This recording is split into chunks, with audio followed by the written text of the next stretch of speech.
Body fingers right, body two. Okay. Okay, I say to myself, what a wonderful world. Hey, so I'm taking advantage of the fact that we can pin links now in Clubhouse. So if anyone wants to go back who's in the room and check out some of our old shows, there are a couple hundred shows, believe it or not, between our now defunct News of the Squared show and the Squares of the Roundtable podcast show, because we are on episode number 172. Yay! I nailed that one. Greetings. So very, very cool. Well done. And then we are using the new replay feature here in the room, so this will actually get kept on Clubhouse. And I don't know how it works fully yet, but I figure we'll give this a shot tonight. Just start pushing buttons. That's what I do. Yeah, it's one of those, we're pushing buttons. We're in the cockpit just pushing buttons and see what happens. So I literally... So I literally just got done watching the 2-hour Yellowstone thing. Mm-hmm. Did you watch it last night, Mike? Yes. Thoughts? Very, very gristly. Yeah, it's a little... it was funny. I had an older family member who was like, I can't look. I can't look. Yeah, the carnage at the beginning, man, was like, whoa. Yeah, no, they really went for it there. Yeah. Further proof that you need to bring a lot more than that to kill a whole bunch of Duttons. So we'll see. It's funny, they started out with a real bang. Canelo Charles Reeves has something to say. Invite them as speaker. Hold on, let's see if there's anybody, because let's see if he's a real deal person or this is a... Yeah, I don't invite anybody on stage who, quite frankly, doesn't have an Instagram or doesn't have a Twitter. Sorry, bud. So that's kind of how we do things around here. And if you want... and there he goes. He leaves. Yay, goodbye. Especially when he's got a name like Keanu Reeves and he has a Keanu Reeves picture. That probably means he's not a real person or he's some sort of troll or some weird shit. So. We can't let the inmates run the asylum. That's our job. Because we're inmates. Yeah. We're all inmates. So we already are the inmates, so that doesn't really work. But yeah, no, I didn't realize how much I missed the need to have Yellowstone on the air. We talked a little bit about Beth Dutton as a character, and damned if they could make her even more grizzled, more grizzled, more interesting, and yet more sexy at the same time. While yet totally scarred up in terms of body. Yeah, the bomb that went off, because it seemed like, I don't know why. Well, they sent a bomb, but they sent guns to everyone else who, I don't know. Yeah, it's funny you say that. And then it's like, I don't know. They sent a bomb to kill her, but they send hired gun to everybody else, including the ranch. Yeah. Yeah, that is interesting. I don't get that one either when you ask it that way. That's a good question, Mike. I don't know why they decided to do it that way. For plot contrivance. I guess, but your point is well taken on that, which is, all right, why is everybody else getting this? And yeah, it's funny because at first they kind of actually kept us in the action, and then of course, in typical fashion, we have to reset and make it months later. Well, it's only I never really got a full time frame on it. It was 2 months. Was it? Okay. Almost 2 months. We had to pay attention at the right second to find out, because we're like, first of all, the way the story is set up is this all happens at once, and then all of a sudden we're not given the audience isn't given a time frame or not like that they where they 5 months later. There's the screen, the caption on the screen telling us how much time has passed. But it's good. I don't know about the kid though. It was like there's like the Beth and the boyfriend are both like now it won't like you boy. And then half the commercials, I was getting a little like after 2 hours, is getting kind of Yellowstoned out. Where like all the commercials are like for cowboy boots and they're for the ranch hard seltzer and the Dodge Ram trucks and even the commercials for non-related items seem to be Western or they're placating to the demographic. It's like it looks like it's part of the show. So like you half expect Kevin Costner to like hold a Pepsi just like Mike Myers and. In Wayne's World. Yeah, seriously. It was very... they were very placating. Do I really want to go here? Yeah, it was very white supremacy a little bit in terms of some of the ads. Well, Subaru is going to plant 1 million trees, though, I think. Oh, okay. Yeah. And all the ads for the prequel series, 1885, which they kind of touched upon that with the flashback to the Indian who wanted to have his bones buried at the tree, and then of course, all the promos for this Mayor of Kingstown with now, Hawkeye. Both of those are Paramount Plus, right? Yeah, it's weird. Like Paramount Plus is going to have apparently this season of Yellowstone, but seasons 1 through 3 of Yellowstone are on Peacock. Okay. Which is kind of strange. So wait, this season of Yellowstone is not on Peacock? No, at least not that I know of. Interesting, but it is on regular Peacock. Yeah, so. And of course they're airing it. I think they aired a marathon over the weekend. No, not regular Peacock. I mean regular Paramount Network. Yeah. With Paramount Plus having this show on on the Mayor of Kingstown, and I think this 1885 series is also going to be on Paramount Network, on Paramount Plus. Right, I'll be curious to see. This is look, certainly they've had The Good Fight, they've had the Star Trek shows. This is their first real big. Okay, we're going to try to do something else to get people's attention to come over. And so to me, it's going to be interesting to see how this works. I mean, these look like some interesting dramas, but at the same time, I'll be honest, I'm kind of sitting there going, I was like, oh, good, Paramount's going to have it. Oh, no, wait, it's Paramount Plus. By the way, though, I will say, Mike, it's kind of amusing. You're like, I'm getting tired of all these commercials. Well, that's the beautiful part of DVRing it, watching it on. Yeah, I watched it live, and we couldn't. On Monday, going zoop. Yeah, it was with limited commercial interruptions, but there's still enough. Yeah. So. Right. No, it was. So yeah, I watched it in enough time, and because I was like, oh, we don't need this. Zoop right through. Zoop. Yeah, don't need to watch that. Boop. So yeah, but I hear you. I don't know. I thought the kid thing was kind of amusing because there's a part of me where I'm kind of curious to see how Beth Dutton raises a child. Well, this becoming a homemaker, right? Right. This could be amusing. On a lot of levels, this could be amusing as fuck. But yeah, I for as much as it started with a bang, there's a part of me where it kind of seemed, I don't know. I mean, it's like it kind of started to lose its fizzle, if you know what I mean. Well, maybe just because it's 2 hours, and it was like 2 hours and 20 minutes. Right. Without, obviously, the commercials came like 2 hours. Right, and the other thing is, too, I'm not positive that those weren't really 2 1-hour episodes that they decided to stack on top of one another and then make 2 hours, if you know what I mean. Yeah. Especially with the way that the one episode ended and then the other episode began. It certainly looked like, hey, we're going to take the first 2 hours and make them a 2-hour premiere.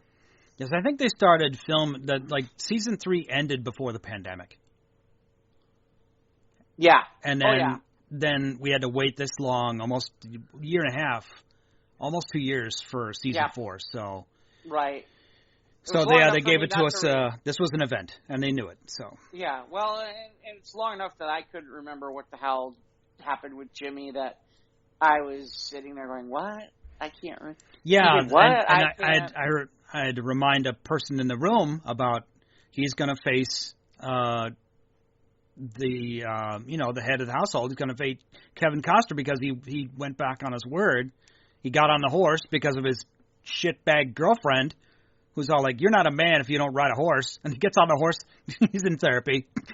almost dies. Yeah. So I was mad at that. I was mad at that girlfriend. Well, it'll be interesting because I've read something about that may be where they're sending him off to might be a spin-off show, supposedly. Another spin-off show. Well, hey, send him to the Ropers. Right. Well, the Ropers. Where was I reading? Yellowstone, the Ropers. Yeah. I think it was. Yeah. That I don't think it's those Ropers. No. Now that'd be something. Those Come Ropers. on, knock on our door. Yeah, with the other Ropers. Hey, Jimmy, come on over. We're gonna play some pinochle. All right, Mr. Roper. Yeah. No, It's still good. So this is must-see TV for me now. As we wait for my friend and I to get our accounts swapped, so I can have Paramount and he'll have Disney Plus, and so we've got Book of Boba Fett coming and some original content from Disney Plus coming before the end of the year, and I'll have season 4 of Star Trek Discovery, and we're well, at least we got some good content for the coming months. So as long as we're talking about that, so will you have access by Friday to Disney Plus? Of course. Okay. I'm going to re-up. So then next week, if we both get to it, we can talk about Shang-Chi finally. I suppose. I was just too busy over the weekend. I was going to maybe see the Eternals, but it's getting mixed reviews. So I'm like, I got shit to do, and so I didn't get to it till on Sunday. Again, it's one of those where it's like, we've talked about this before. It's like, okay, do we really want to get into, do we really want to do the movie thing? Or, do we really want to do the movie theater thing, or can I wait? And I'm not feeling like Eternals is something where it's like, okay. It seems still unrelated and unnecessary. I'm still, crosshairs in for Spider-Man. Right, exactly. That is essential, but anything else, yeah. Right. I mean, here's a good indicator. Ivan, do you plan on going with Soraya at any time to go see something like the Eternals? Well, as far as I know, I've been out and about places, so I don't see it being anything bad as if I went to see the Eternals. I mean, at the theater. Yeah, I don't see a problem with that. I mean, it'd be something I'd like to see. Well, there's several movies that I want to see as of late, but yeah, definitely I wouldn't mind seeing the Eternals. So that's a yes? That's a yes. Okay. So, but it's just a matter of whether or not you actually get to the theater and go see it. Well, I'd go, yeah. Okay. All right. Right. Where I think like I said, my feeling kind of these days is, unless it's something where I'm really like, I really want to go see that. And then Ivan disappears. Nope, we lost Ivan. We lost Ivan! Quick, somebody find him. Oh, there he is. Aha. Welcome back. Welcome back. Maybe the COVID thing got him. No. He sneezed and he... Yeah. He sneezed and blew himself out.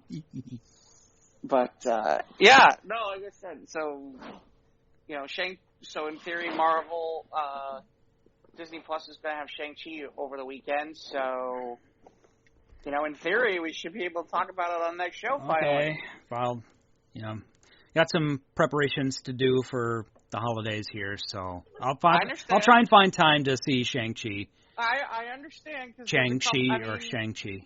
This week's an interesting week, too. The reason I bring this up is it's kind of an interesting week because Disney Plus is doing their big like 1 year celebration thing or whatever. Or 2 years now. Oh, is it 2 years celebration? It's been 2 years now. 2 years. Okay, so it's their 2 year celebration of them getting $80 from me.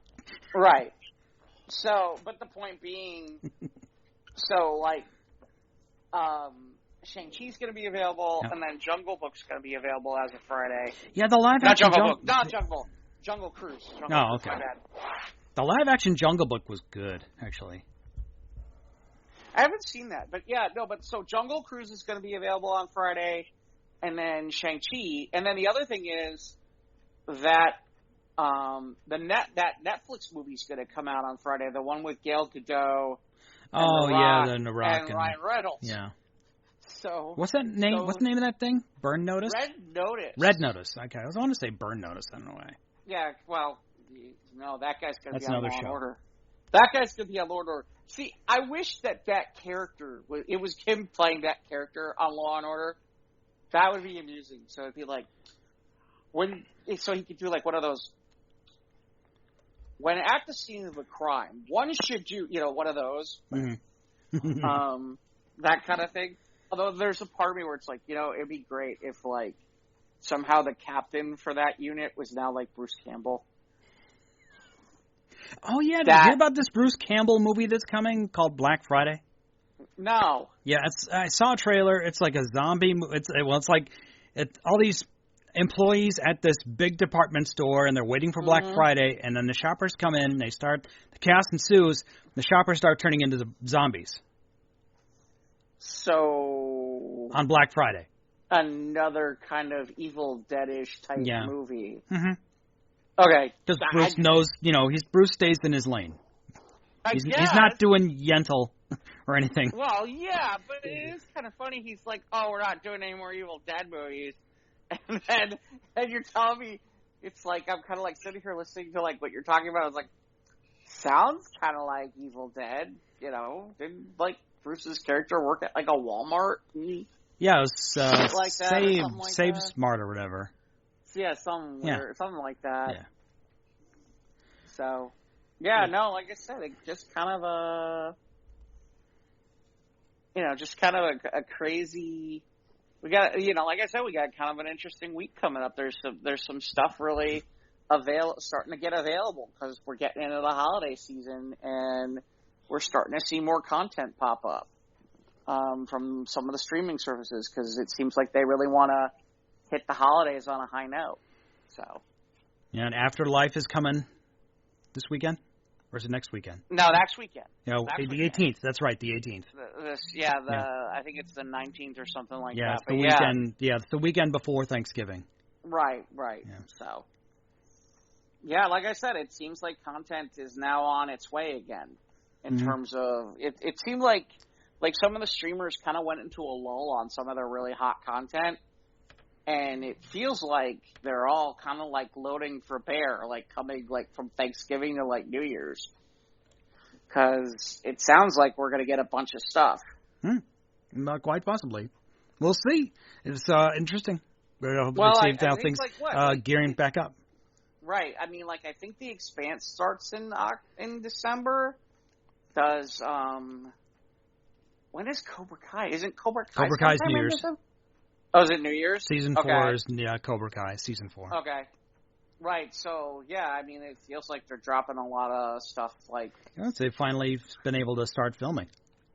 Right, and get it through post and all that.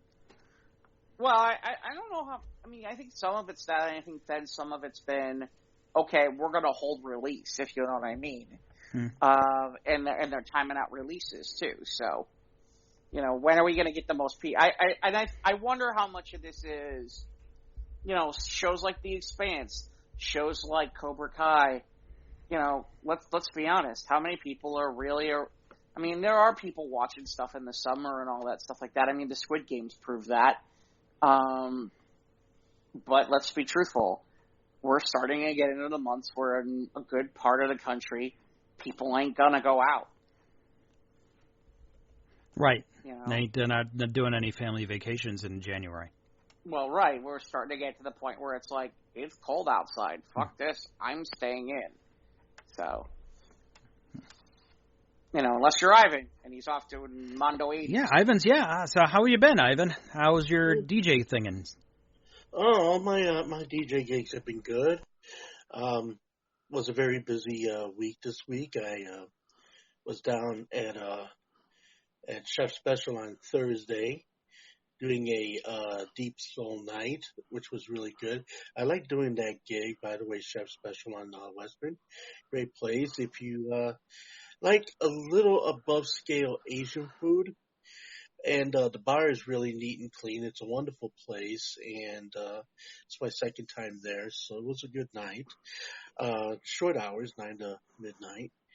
And then Friday, I was at Cafe Mustache. I followed a new troupe of musicians and artists. Now they're going to have me come in, instead of at 9 to 2, I'll be coming in at 11 to 2. And I brought an all Motown review for that particular session, which turned out really nice because I concentrated on later 60s Motown and more into 70s Motown, getting into all that pre-disco, dance music, which was really, kind of funky and interesting. Saturday was Julie's birthday. Happy birthday, Julie. Yeah. Happy birthday, Julie.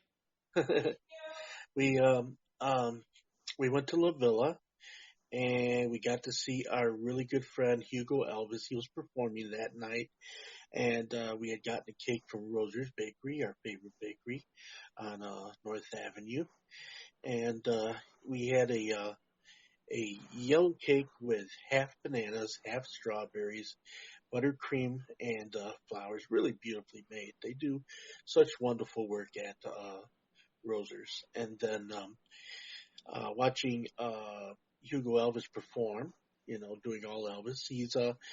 He is one of the youngest Elvis impersonators in the United States right now. And he's had many different stagings. He's done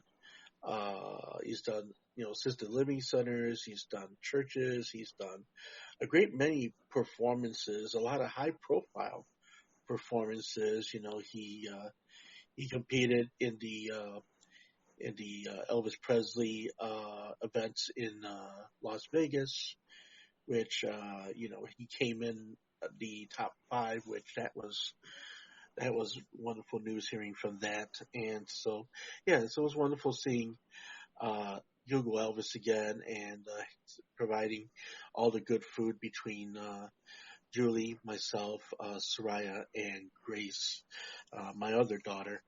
And so then Sunday I did the Mundo's 80. I pulled out a longer session than I usually do. I usually get off at 8 o'clock. I didn't get off till about 9:30 on Sunday, but it was cool. And of course, you're welcome, Melissa, for because she's the one that suggested I do the Mundo 80s show, and everybody was happy. Everybody liked the atmosphere of the 80s show, which was real heavy on the rock groups, real heavy on the dance groups, not as much in the urban or the soul, but definitely overall just a very not what I usually do. My top 10, 20, 40, or 100 was definitely the case in point of Mundo 80s.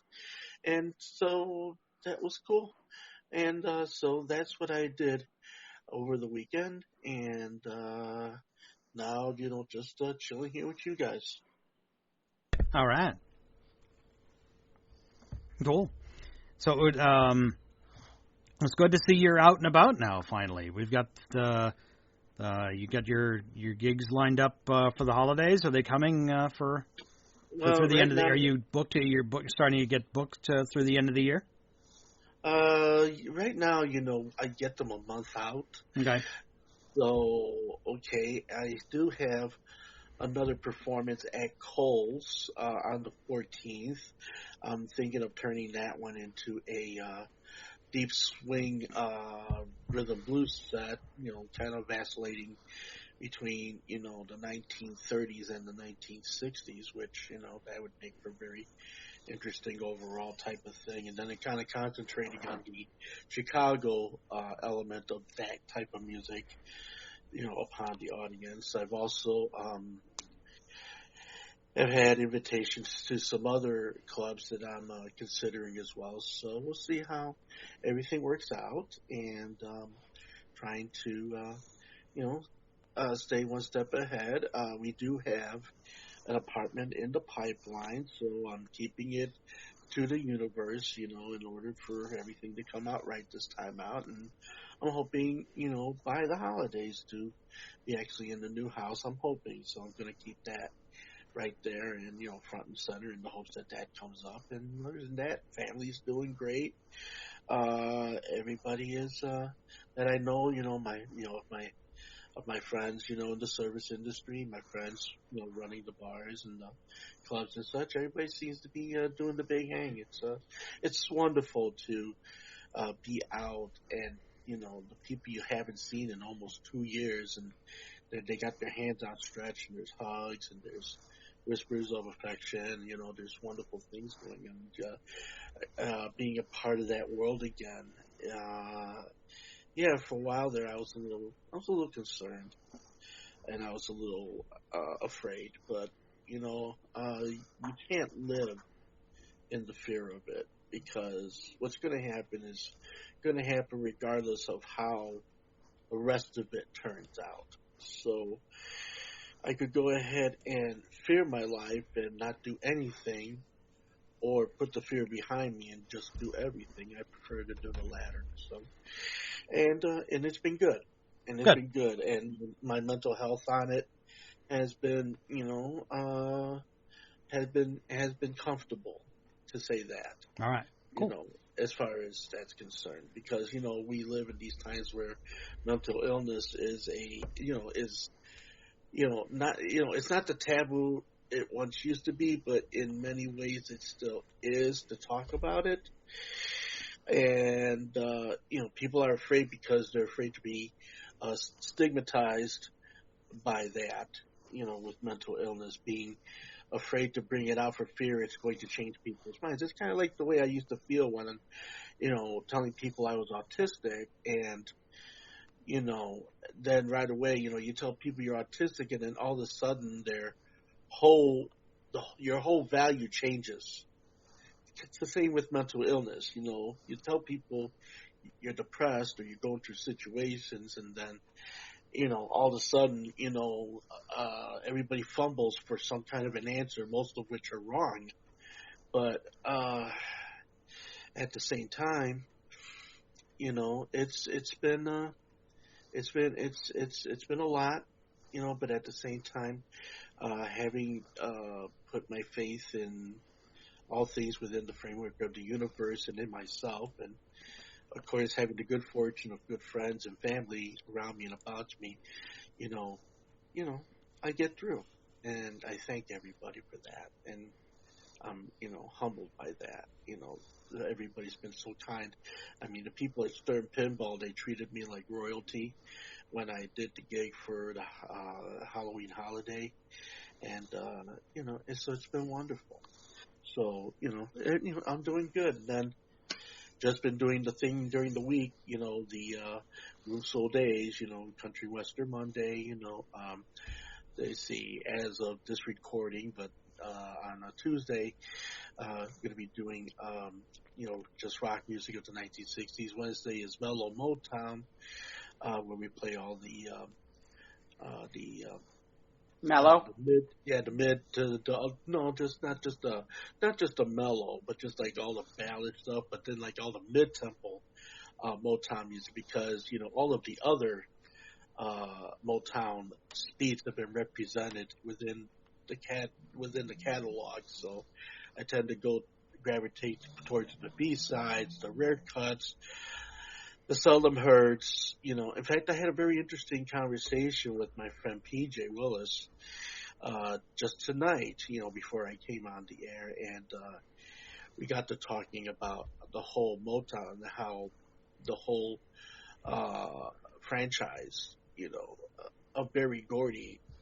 It runs so very deeply, and people say, "Oh, well, Motown didn't do this and Motown didn't do that." We're both bouncing the ball back and forth. Said, "Oh yeah, they did jazz. Yeah, they did rock. Yes, they did blues. Yes, they did, jazz. They did all of that." But a lot of people don't know that because a lot of people think Motown is a genre all upon itself, which it really isn't. But but people tend to label that, So yeah, but that was a real interesting conversation about the whole Motown thing, about the whole musical thing. So as long as I keep putting music out there when I spin tunes, I can only hope I can give relief to the worried, to the depressed, to the overthinker, to the person that just feels alone. And when I'm out there performing, it makes me feel good to make everybody else feel good. And that in and of itself is there's no drug, there's nothing in the world that beats the satisfaction of knowing that that you can put that much of yourself out there and people give you that love back in earnest. And and I feel that, well, it helps me to cope and it helps others to cope. And and hope rhymes with cope, doesn't it? Yes, it does. Apparently it does. Yeah. Well, good. Glad you're out there doing good, doing your thing. I'm telling you, just like my man Dijon Holiday, Mr. Superhero Soul. I'm his sidekick, shuffling jive. All right. Do you really kick him in the side? No. No. Yeah. Have a hit, Jeff. Anyway. What? It's an old joke. Sidekick. Ow! Have a hit, Jeff. Anyway, so, yeah. So, okay. So that was my situation going forward. I'm sure you guys already, did your rap. If you haven't, I'd like to hear it. No, we haven't really talked about anything. We just started talking about Yellowstone because I know Mike had saw it, and we dove right in on the right, and the thing into the gristle. Yeah, right. And the irony is that I had just gotten done literally watching it. Otherwise, I wouldn't have. Yeah. I wouldn't have gone there at all. Yeah. All right. Well, okay. So how was your week, Jeff? How's yours been, Jeff? Kind of an interesting week. By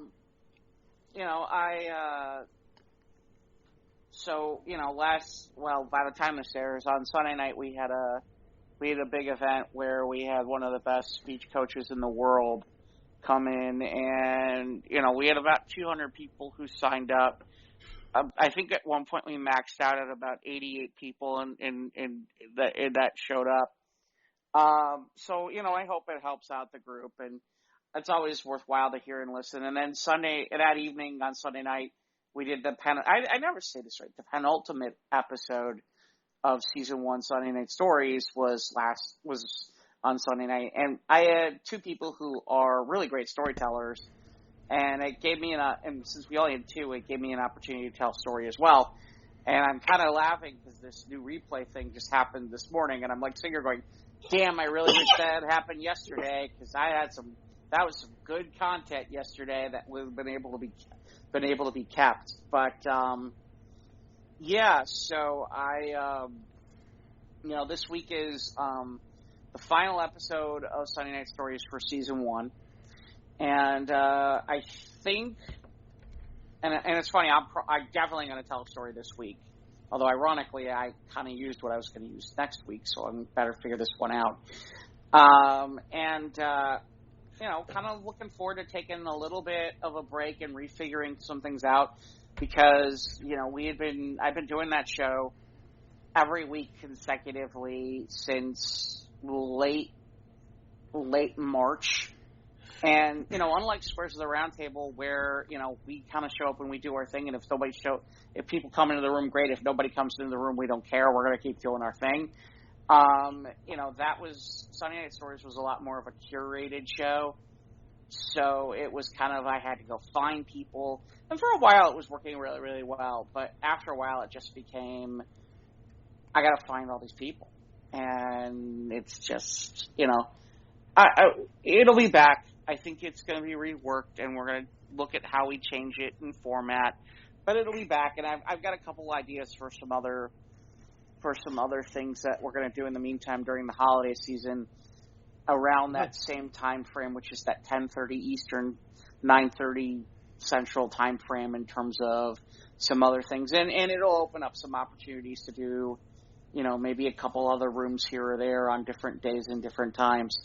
But, so there's that. And then, I did get to play a little bit of some RPGs over the weekend. I'll be honest, it wasn't that great. I didn't really have that great of a time. And, so here's the thing. One of the things about playing virtually is that the person who's running the game needs to understand that they need to make sure that everybody is involved in the game. And one of the issues that I've seen with virtual play is, and in fairness, it's even more damning that it happens in virtual play, because it happens in real face-to-face play too, where there are players who are clearly checked out, are not doing things, and they're not involved, they're left out whether unintentionally or not. Right, and so it's the GM's. Forgive me, I was taught it's the GM's job to try to get those people involved and to notice these things. Yeah. And in fairness, totally agree. The GMs who I've seen lately either aren't paying attention, don't care, or I don't know which. And the other problem is, when you play virtually, the other problem becomes that when you've got these people who are monopolizing the time, they don't, how do I put this? They don't stop talking and they don't pause. And there's no real etiquette to, having a conversation when we talk about this kind of stuff. Where it's not okay, this person stops and then I can talk and then this person talks. No, they just continue to dominate the conversation and the talk. And as a result, you can't, unless you butt in and basically be a total jerk, you can't get a word in edgewise. And it's like, that's something that the game master or the dungeon master should stop, and shouldn't allow to have happen. But unfortunately, a lot of dungeon masters don't grasp. A lot of the people who run these games don't grasp it, and especially from a virtual perspective. And then it becomes unfortunate. It becomes unfortunate, and it becomes a situation where you're just kind of rolling your eyes. And it was funny. The first game I played on Saturday. I'm sorry. Go ahead. Okay, I'm sorry. Beg your pardon, Jeff, for a second. Is that more inherent to saying the younger GMs and the younger dungeon masters and such? No. Or is that or ages is something that is it goes across the board. Here. It goes across the board. I feel like it goes across the board. I think the bigger thing is that you have players who are going to dominate the conversations and how they play and what they do and how they do it. I see. And so, as a GM, you need to understand that while you can't stop those individuals, you can make sure that you find a way to get the other individuals involved in your game. Well, get them engaged in the game, right? Right. Yeah. No, because what happens is some of these GMs just are running the game, and whoever's engaged is engaged. Yeah, maybe if you've got it becomes something of the player to do for the player themselves. It isn't something that's prompted by the GM. In other words, if there's stuff that's going on in the game and only 3 people keep talking, the GM is not going to go out of their way to go, hey, you know what? I haven't heard from these 3 other people in a while. I see. And it's up to the 3 other people that needs to act upon it. And then, and again, it's not that the GM has to, Well, you're all playing the same game. You need to involve everybody. Right, exactly. Not just the star players who are getting all the jobs done. Right, and then here you got 3 other people that they're feeling either left out or just bad that they don't know how to get into it. Or either they don't, like what Jeff said, either they don't care or whatever. Or they're just riding the coattails watching what everybody else is doing. Well, and there are some times where things like that can happen. And to your point, Ivan, it's not so much about young GMs or old GMs. It can be about how experienced the GM is, and then at the same time, it can be also depending on the players, the type of players that you have, and not to mention the fact when you're talking about gameplay, it can depend too on how some people have been playing. There are many factors, Like for example, there are some people who've been playing characters. Right. There are some people who've been playing because it's an ongoing campaign. There's some people who've been playing these characters for 20 years. There's some people who have been playing who've played a character that, quite frankly, they've been playing. Well, 20 minutes is an example, but like literally to give perspective.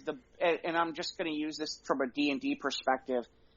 Please, I'm playing a character that would be considered technically level 13. Okay. And there's somebody else at the table. I just use it. And again, I'm talking about this one particular game. There's somebody else at the table who's like level 83. Okay. Yeah. I'm sorry, not 83, 81. My bad. Silly me, I missed off 2 levels. But it was really funny because we're playing this playtest, and he's like, "Well, no one should need to use this because there's really nothing going on here." And I'm like, "Dude, I am 70 levels below you." So how many people were in this group? In this particular game, we had 6 and a judge. And then the other part was the GM was sick and really shouldn't have been running. Oh. And we should have not run this game, but the other problem was, I hate to say it, the GM just seemed to be willing to put themselves out there in this manner. And on top of the fact that this person didn't feel good is the fact that there were some players who, quite frankly, as we're playing this game and it's supposed to be a playtest to work out the kinks, their idea of how to do that is basically to sit there and purposely try to break modules. And to break things on purpose just because we can. And it's like, this person seems rather mean, don't you think? Well, it's counterproductive. Well, this is how the person plays, and this is what they do, and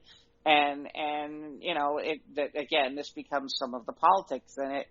But yeah, literally, there was, like I said, and then the irony is that this person was supposed to run another game, and they were supposed to get an hour and a half break. Uh-huh. We ran long enough that literally, and it was funny, at one point I'm like, this person has another game to run and they're not feeling well. Maybe we should allow them to get some rest.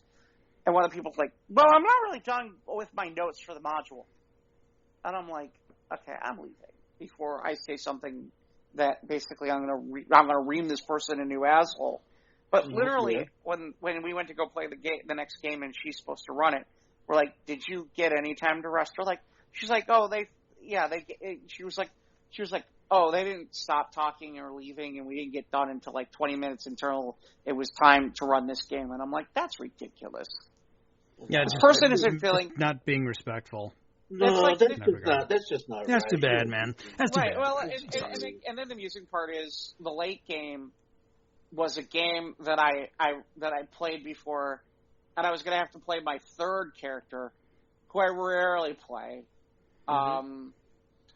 To give perspective, he's like a level 1 character, And I wouldn't have had a problem with that, except for the part where it's like, I literally feel like I just played this game recently, this particular module recently, and I'm like, I'm now playing it again. I remember it too well. I'm like, all right, I'll try to play. And then I saw who one of the people was who was signed up, and I'm like, no matter what this person does, it's like nails on a chalkboard. And I was just like, yeah, this is a bad idea. Yeah. And here's the best part. So the game is supposed to end at 11:30 Central our time. Okay? Okay. And he's like, we got a little bit more to do. We just got to kind of do a little bit more, and we can wrap up. So we're coming up to midnight. Okay? We're coming up to midnight now. So we're already over half an hour. Wow. And I said to this person, I said, hey, I thought you said we were going to wrap up because we're almost at midnight. And he's like, yeah, I think I can wrap it up, but I need about another 30 minutes. Okay. And my favorite was, wow. One of the people, well, here's the best part. Mm-hmm. One of the reasons I brought this up was there was somebody who was literally complaining about this, who was playing in the module, who was complaining about how certain people run long and she needs to work in the morning. And the best part was when he asked if it was okay, this person said yes. And I'm like, that's it, I'm done. I'm like, it was really funny because I knew I wasn't going to win extra character points or anything like that. And I'm like, well, that's great. I'm done now. I'm going to take my 7 character points. Here's my voting for the round. I'm leaving. Good night. You're running late. We all got, Well, we all got life to get to. It's not even running late. It's like, dude, you're talking about running an hour longer. And it would be different if it was like, I'm having fun. I'm not having fun. No. It's time to check out. Then time to, Yeah, time to go. Time to go. Like, I mean, in fairness, it was like, I should have left 3 hours ago. I mean, at one point it was funny. I took a phone call from somebody and literally was on the phone for an hour and a half taking my phone call instead of playing. Nobody, and they didn't... they didn't miss you at all. Tag you, or... I told somebody because we were on a break. I'm like, hey, I'm on a phone call. I don't know how soon I'll be back. Okay. But it was funny because nobody checked or anything. And then when I was back, it was like this person just seemed to keep like not wanting to let me do anything. So I'm like, okay, so now I'm back, and you don't want me to let me do things. And I'm like, I'm just so tired of this. Yeah.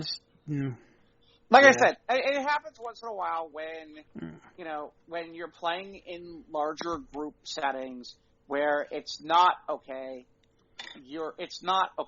It's just the usual gaming group with the usual friends where it's that kind of thing. Sometimes when you're in these larger groups, it's dependent on who you get, who's your judge, what game's getting run, who's the other people playing.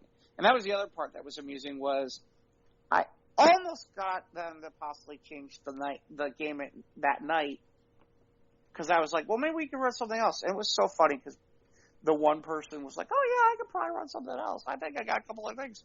And then one of the players was like, well, I've never played this before. And as soon as he said that, I'm like, this is one of these people where literally I'm like, okay, this person's a total tattletale. And we'll tell when we didn't play the game that he could have been able to play, but we one of those things where I'm like, forget it, we'll play it because I don't want to fucking deal with this idiot. So sounds like you need different groups and enjoy your hobby. Oh no! At one point, I was going to say if that's what I really should have done seriously was, and it was funny. I really said honestly, I don't even know if I really want to play. People are like, oh, come on, kind of play. I said honestly, I don't know that I really want to. And it was funny because basically like 30 minutes of them like, why am I playing? Wow. Why am I playing? I don't even really want to be here for this. But I'm already 30 minutes in, and I can't just be like, all right, I'll play this module another time with this character.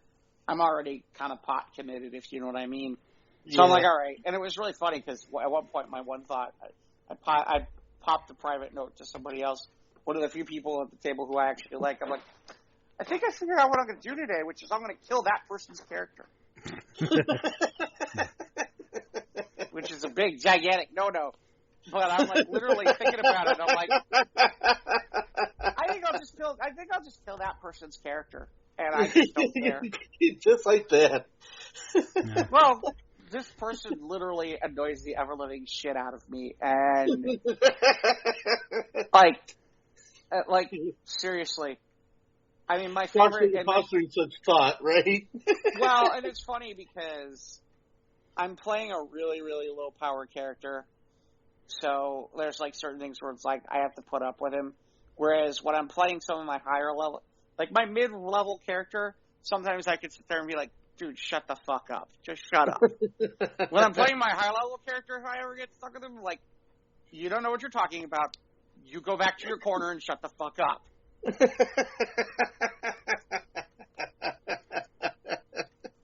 Wow. I'm sorry that your game nights are turning this into this bad juju. Yeah, it was a whole game. Stress-inducing, man. Well, it was funny because it was a whole game day. And sometimes it happens. Sometimes, unfortunately, you run into the wrong people and it's the wrong games and it didn't go the way you wanted it to. And it is what it is. And you can't help that. But sometimes it works out. So you never know. And, you know. Unfortunate. I mean, have you ever had? I'm sorry. I was going to say, have you ever had instances where you went to something and you didn't like it right off, but then after you did it, after you just tried it for a bit, did it grow on you? Have you ever had those? Yeah, I mean, there have been occasions where stuff like that has happened, and that's why sometimes it's like, all right, let's see if we can make it work. And then sometimes, literally, there are some times where I've seen people sit down at tables, and I'm like, and I'm going to find something else to do. I see what you're saying. I'm going to find something else to do. I'm not putting up with this today. It depends. Like at a big convention, it depends. Like at a big convention like Gen Con, where I've paid to sit there at that table, like an event ticket. Fuck you, I'm sitting down and I don't give a shit what you want, and I don't give a damn. And well, yeah, I mean, I paid for this shit. At a convention where there isn't an event ticket price, okay, I'm a little bit more willing to be like, yeah, I think I'm just going to go back to my room. Like, especially, I will say that, especially conventions where I have a room. Okay, like if it's at a hotel and I have a room, like if I have a room. Yeah, you have the option of either or. Right. Oh, yeah. No, there have been a couple times where literally I'm like, my favorite was, there was the one convention that was for the last couple of years until COVID hit, that was getting run, and it was at the Hyatt, and I got a free room at the Hyatt. It was really nice. You know, it's a really nice room. You know, well, with the Hyatt, man, I mean. Right. Well. It's high. Right, well. And it's where it's at. It's the Hyatt. Yeah, well, yeah, too. But the point being is, like, it's, like, there's, like, all kinds of bowl games and shit, and literally I'm, like, sitting there going, put up with this bullshit, or I could go back to my room where there's peace and quiet and go watch some football. Yeah. Yeah. Let me think about this one for a little bit. I think I'll go back to watch some football. 30 seconds later, you're in the room. Well, not 30 seconds later, but I'm like, and it was funny because I have a friend of mine who was like, you know, you could have played. I'm like, yeah, I could have played.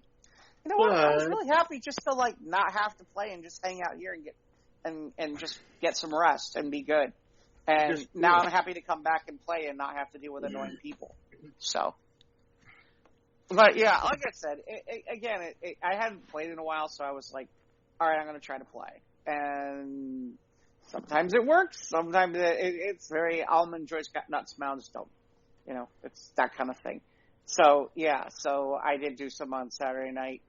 I shouldn't say Saturday night. Saturday all day. And I'm trying to think of anything else this week. Well, I did. You know, obviously I saw Doom Patrol again, and they're coming up to like. I think we're down to like the last episode on Doom Patrol. You're getting close to the season finale? Yeah, I think it's this week.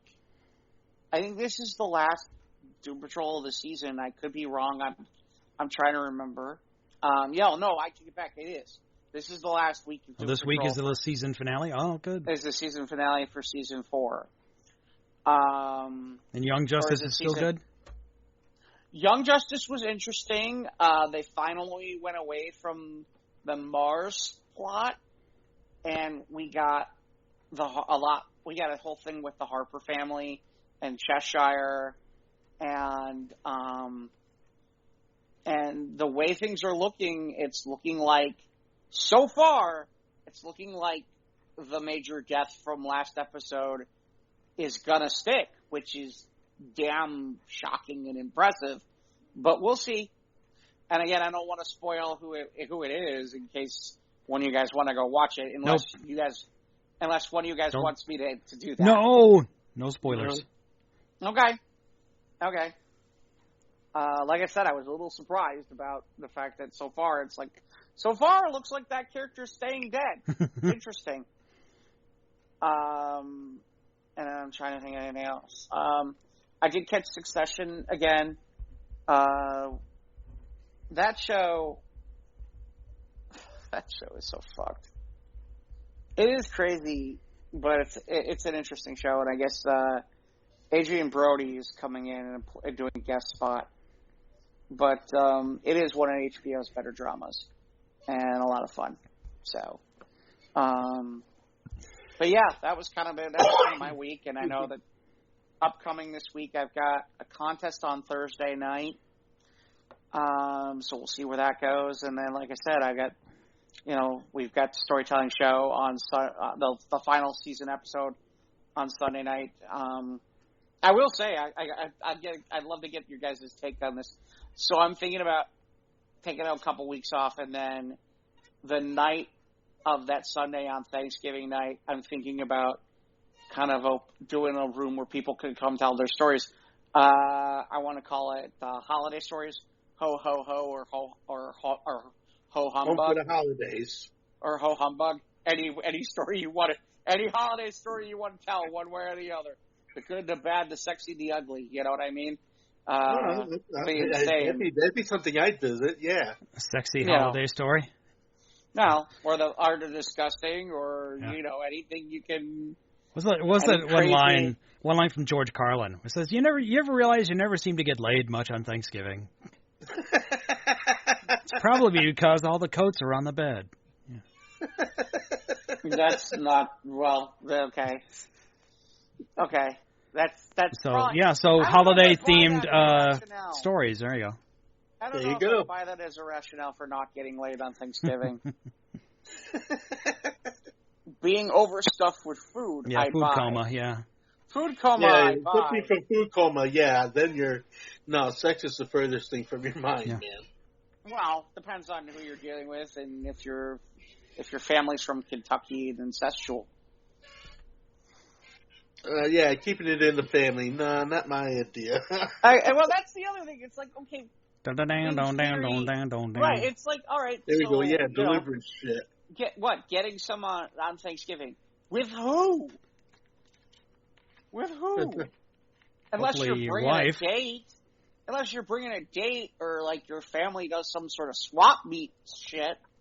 Swinger, Thanksgiving swingers party. Yeah, the daughter's talking to you saying, "My daddy taught me how to kiss like that." Yeah, here we're gonna stuff a whole different type of bird tonight, folks. Yeah. Oh man.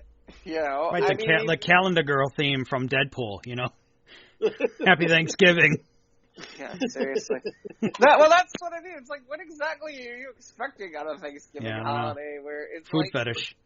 Right. What do you? I definitely do not have a food fetish. No, I don't have a food fetish, but I do have an appreciation for food. Okay. I mean, I like to eat. So stop. So what? Are we saying food and sex no?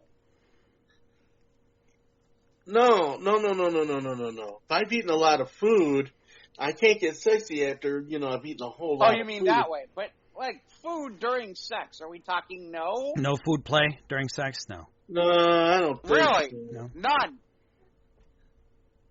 Well, not at all. Unless I'm doing something insidious with an ice cube, but,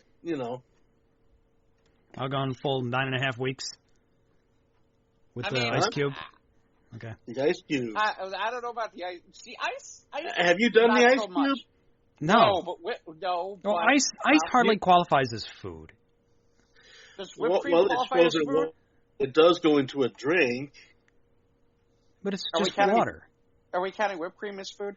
Yes. Well, whipped cream is food. Yes, that is food. Then I am very much for food during sex. Okay, no, all right. So, there's nothing wrong with the whole, let's do the whipped cream on the nips. Okay, so you are in that with that. You just draw the line at whipped cream. Well, no, there's a few other things there was the one time I turned a woman into my own personal hot fudge sundae. Well, okay, there you go. But you do get those situations where, the food does come into the equation. The honeys come into the equation. You got things that, that taste like fruit. Okay, they got fruity panties. They've got all this other. Yeah, there's food. Yeah, there's food like what you call it, the edible fruit underwear. Wrap. Food like the food clothing made of fruit wraps. Yeah, edible food. Yeah. But that's counted as food play. It's like that. I'm not into. Food is not a thing. Okay, no, that's fine. For me, no, I wouldn't. I'm not the edible panty sort of person or anything like that. Although whipped cream on the nipples is not necessarily a turn on. So Jeff is all in. I'm a no, and Ivan has a few caveats. I have a few naughty situations, but but it doesn't make it if you got a lot or if you got a few. You act out on them. That's up to you. But there's no shame in talking about it. No, I'm not talking. But you haven't done it, Ivan. Is that why I'm saying you're not? That's not your thing, Ivan. Yes. Well, the food with the food cream, the whipped cream on the nipples. I wouldn't mind trying that. But you haven't. You're saying. No. Okay. So okay. So Ivan's food curious. I've done that. And Jeff has. I've used quite a bit of food. Okay. Ivan's a little open-minded. Okay. I've used quite a bit. I'm open-minded. Because the thing is, guys, is that, okay. Let's face it. All right. Let's face it. Let's face it. All those dudes, we go ahead and we try to fix the situation and we try to make that situation better when in fact you got the woman come in and say, hey, you know what, all I want you to do is listen. And the thing that confounds me is that, the fact that every conceivable, pleasure point, pleasure principle I've ever learned, I learned, from the encounters of my life, okay? And, what isn't, Where are we going? Well, wait, let me finish. Land the plane, man. Where are we going? Well, no, I'm not going to get nasty about this. No, this is a very sincere thing. Please get to your point, please. That's what we're saying. Oh, okay, fine. My point is that, yes, you know what? If you keep an open mind to what the woman wants for that situation, be it whipped cream, be it pudding, be it ice cream, be it whatever, Oh, you gotta be careful about pudding. And then you gotta be careful about pudding. You can get messy. You can lay plastic down. That's not comfortable. Not from underneath, no. But no. But I'll say places too. You gotta be careful with pudding. Yeah, crevices, man. So. Yeah, aside from that, that's all I'm saying is, you get more mileage if the woman, you have in your life, just opens herself up to the ideas, hey, let's... Yeah, but we're old enough to a point where we're kind of set in our ways, so... Well, that's true, too. I'm not saying that that's a record. Not saying don't keep an open mind, just saying that's just not my thing. Right, which is fine. Yeah. Which is fine. Right, let's put this in perspective. I'm not sitting there saying, okay, whoever I'm with is definitely, that's what we got to do. At the same time, I'm not against it, and I've done it before. And yes, there are some things, like, for example, when Mike's sitting there saying, oh, you just put down plastic. Well, that's not comfortable, and I know this. because I know it's not comfortable. Yeah. Just like I've learned a few things, like if you're, sprinkles, bad idea. Things like chopped nuts. Yeah, gets everywhere. Yeah, that way I can get. You're rolling over and pudding. Bad idea. Is that where this is going? That's just. It can be, because you never know where, they complain about if it gets in the hair, if it gets, if you're not careful, then it gets in certain places where they don't want you to go. You gotta be careful with that. Yeah, that can be a little messy, yeah. Right, and then the other problem is that you're in it too, so it's... Yeah, so now you're getting it all over your own shit. Right, and depending on what's going on with that, sometimes women aren't all that interested as you are about eating that off of them as they might be of eating it off of you. So we typically got more hair. So. Yeah. Right. Well, and our positions, are a little bit different too when it comes to that. It's kind of like, you know what? Don't necessarily want to, crunch down on that. I don't mind taking it off of you and tonguing you off it, but I don't know if I want to suck you down. I mean, that type of idea. It's like. Well, I mean, look, I mean. You just have to be careful and you have to be smart about certain things. Well, yeah, that's true. If you're, absolutely. For example, if you're going to use pudding, you don't just slather it everywhere. No. You don't slather it everywhere. It's going to be a mess. And I learned this the hard way. Oh, my poor man. Okay? I mean, these are things you learn. Time, where things like that, just like I learned chopped nuts, they get places they shouldn't. Yeah. Then you happen to roll over it. It's like, okay. All I'm going to tell you is that cost me a relationship. Well, here's something to think about just for a second. All right, the insertion of fruit. Where does that leave you at? It depends on the kind of fruit and where. We're talking bananas. We're talking cucumbers. Well, first of all, I don't eat bananas, so that's not happening.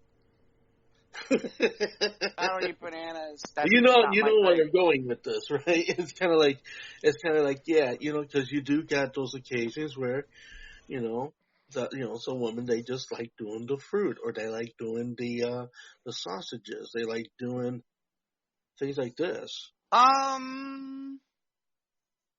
Yeah, again, I'll be honest, I never got that. I mean, so I will say I had an interesting conversation about this with an adult actress.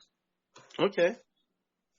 It's funny you say that because there was somebody who I was getting dances from, right? The first time I ran to her, she was regularly working at Polecats at the time. And she said that she did porn, and I was like, shut up, you don't do porn. She's like, no, look me up. And so it was funny. It's like the next day I'm like, she probably don't do porn. And I looked her up. There she is. Wow. There she is doing porn. Well, one of the things that I see her while she's doing porn is she is her with a cucumber, like this gigantic cucumber. Okay.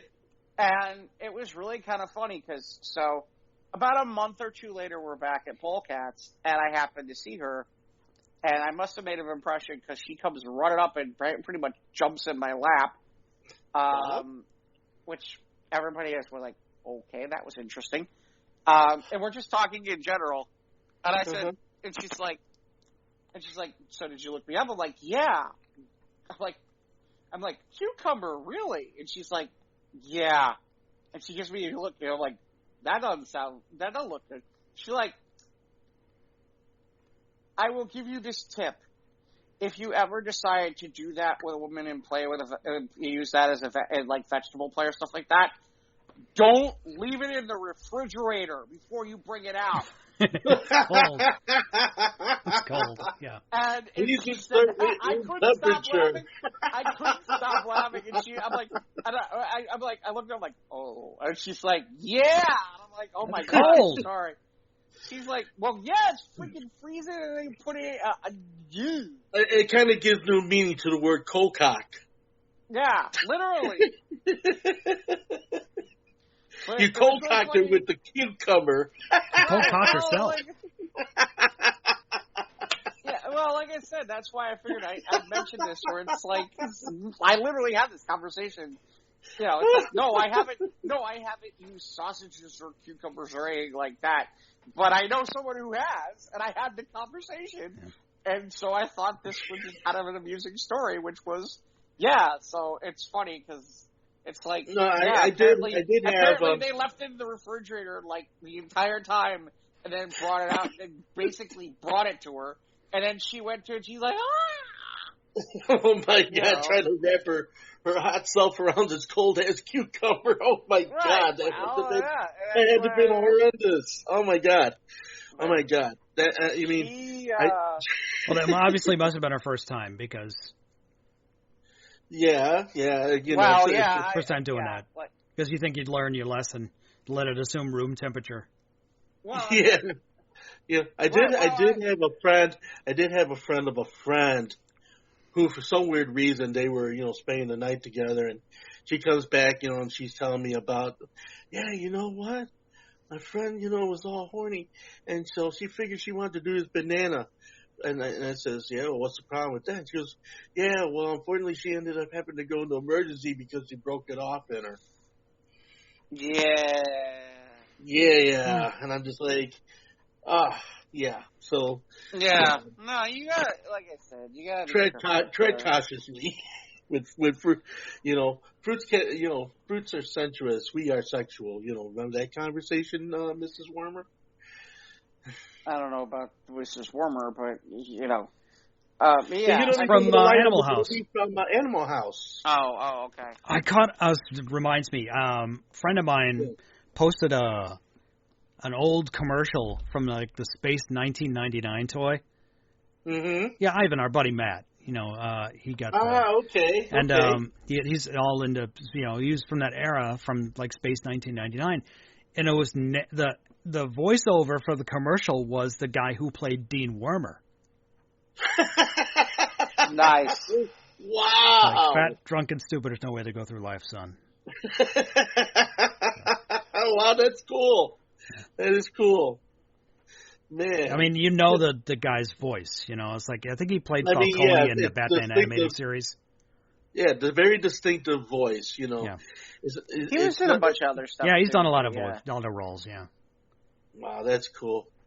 Oh, man. Okay, so as long as we're there, worst in terms of who was a bigger evil bastard, is it Dean Wormer or the principal guy from the Breakfast Club? I think I'd have to go. The biggest douchebag, I'd say, would be the principal from Breakfast Club. Right. I think I'm with you there. Yeah, I'm with you there. As I was going to see, Wormer was the meaner guy. I mean, he had this he had this contempt in his voice, and it just, when every line he would utter, it was just like, I'm convinced this motherfucker's going to hurt somebody. There's literally like 20 years of like those types of movies where it's either that guy or the Breakfast Club guy as like the principal or some head of a college. Literally, it's one of those two guys. Or how about the principal in Ferris Bueller's Day Off? Oh, the red-headed guy. Eddie Barzone. Yes. The red-haired guy with the creepy mustache from Ferris Bueller's Day Off. Yeah. Yeah, that's the dude. Yeah. No. I mean, that guy was crazed. I mean, he wanted to catch him red-handed. I mean, between him and the sister. He was in that awful Howard the Duck movie. Oh, my God, it's Howard the Duck. Yeah, he was. He became possessed by the Dark Overlord of the universe at the end. And I will be summoning the other Dark Overlord. Yeah, see, Ivan knows the whole movie because he loves it. He's the biggest Howard the Duck fan there is. Yeah. Yes, this was my guilty pleasure. I put it out there. Yeah. Okay?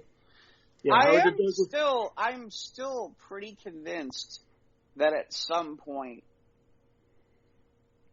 well, they've already put him in movies. Okay. Ivan, I don't know if you're aware of that or not. He's in the Guardian movies. He's in the Guardians of the Galaxy movies. He's in both of them. And he was in What If. Okay. I need to catch up. He was in What If on Disney Plus. So yeah, I just need to catch up. We had like one line each in the Guardian films. Right, but he had a big part in What If. The one episode where Thor goes to Party Town, yeah. No, he's in the other one, too. He's in the finale? Okay. No. The one... Isn't he... Oh, yeah, he's also the T'Challa Star-Lord, yeah. Right, in the T'Challa Star-Lord one. He plays a big part. So, he's... No, and it's funny, because they were supposed to do an animated... with him for Hulu, and it fell through. Yeah. And so, no, I think that, it's funny. I would not be shocked. Because I don't know if you've heard this, Mike, but one of the things I've heard about Guardians of the Galaxy is that they may keep the franchise, but switch out who's in the Guardians of the Galaxy. Yeah, they just started filming Guardians 3 because Dave Bautista says this is his last time as director. Well, and it sounds like a lot of the other ones may be out, too. Yeah. And, let's be honest, all right? You kind of want the Rockets and the Groots are kind of nice to have. Well, all right. What other Marvel characters are like that? I mean, okay, Howard the Duck isn't exactly like that, but he would certainly fit the bill of something that somebody crazy that you could put in the Guardians of the Galaxy. The space dog, the dog with the astronaut helmet, bubble helmet. Oh, I can't remember who that is. I thought you were talking about the other one, the Inhumans dog that. Oh, okay. That they did that Inhumans show with, and I could see Howard the Duck in that scenario. Yeah, I think that's a possibility. I think at some point I could. I could see Howard the Duck in the Guardians of the Galaxy at some point. Yeah. That would make a nice. That would make for a refreshing change, wouldn't you think? No, that'd be done. I'm sure it'd be if that'd be done right. It'd be kind of funny, actually, in some ways, if they kept Rocket and they had Howard the Duck. Oh, now there you go. There's the exchange right there. See? Yeah. They just started filming today. Yeah. So you got this. You got Rocket, and then you got Howard, and it's like they're kind of the same ilk. Is there a word called that? Yeah, but they're just different enough in personality where the two of them could rub each other the wrong way, literally. Exactly. You follow me. They just enough for them to just like throw asides at one another at certain scenes and things like this, and just the snide remark here, snide remark there, and then in some kind of motion they both know a technology, and they come together, and there we go. Everything takes off, By the way, we never got to. So, Mike, I saw you did a game night. What game did you play? Right. And what? How was your week, Mike? Oh, thanks for asking. I know what you get. We get rerunning. We could go the other direction with that. Hey, Mike, fuck you about your week. We don't care. Yeah, hey, Mike, how'd you do this week? So anyway, let's get into the news. I've had a shit week at work. No sad horn. I'm fixing windows, and because winter's coming, and brace yourselves. So all the windows that have been broken all summer they suddenly want to get fixed now. So people bringing in windows, and the other day, fixing a window and trying to get the old glass out, and I swipe my arm across the broken glass, and I take the top of my knuckle off. Oh, fuck. Dude. Yeah, that sucks. Shit. Oh, my God. I did my thumb in a meat cutter like that, man, right underneath my thumb, man. Oh, you all right, dude? I'll live. I'm here. I'm surviving. But there was a bit of blood. No, man, I felt that, man. But so work's been kicking my ass, but I've had a couple of good. Last Saturday night we had our game night. It was the Touch of Evil, based on the Dark Gothic card game. I guess this was the originator of the card game. Like, the card game came after this board game that we finally played, and it was all right. I didn't win. We had to play competitively, surprisingly, because I have one of our usual game night dudes who's not into competitive, but he said the game played better competitively. So I'm like, okay. So we competed against each other, and he won. But it was fun. It was okay. Like I said, it was based on that, like the Dark Gothic Touch of Evil, where it's all the card art is just like a bunch of cosplayers.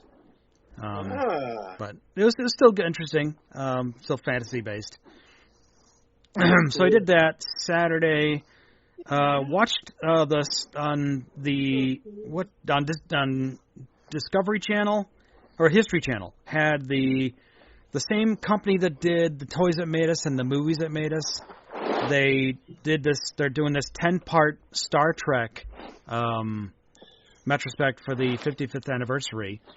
And episode 1 was about TOS and its origins and how Lucille Ball saved the franchise. Original series. But all it talks about the history of Desilu, which is interesting, because Desilu also came up with the Mission Impossible. They owned They had a lot of great shows. They did the Untouchables and a number of other great shows. I mean, just quality stuff. Yeah. So it was interesting that I did a lot of stuff I didn't know about Desilu. Of course, after Desi divorced Lucy in 59, 58 or whatever. But she still kept on. She's a smart business person. She knew it was all about ownership. And if they hadn't, if Desilu hadn't fought for the rights to the re-airing of Isle of Lucy, then it wouldn't have been Star Trek, because 40 days, 50 days, less than 2 months after Star Trek was canceled, we landed on the moon. And the 70s is when Star Trek really gained a cult following in reruns, which is interesting. So anyway, this 10-part series about, what's it called? The Star Trek, the Center Chair, I think it's called. And it's a 10-part series. I think 4 parts are going to be on the History Channel, and the other 6 are going to be on the History Channel's streaming service. So I don't know if I'm going to have to find a way to acquire them through my more nefarious means. I do want to watch them. But like I said, it's 10 parts, so I'm sure it's going to deal with the history of the entire franchise. So that's cool. That's cool, man. That sounds like it's going to be some good viewing. What's that noise? I don't know. I'm hearing like a... Yeah, I know, like something a rustling kind of noise. Okay. Maybe it's me. Maybe it's me moving around. Okay. There, it's gone. So yeah, game night. Oh yeah. I said at game night, and I guess Kevin, our game night, he was hosting the night, and his daughter got home from work, and apparently she got caught speeding last week, and well, thank goodness, nobody got hurt, and it was bad, and it was she was doing 88 and a 55.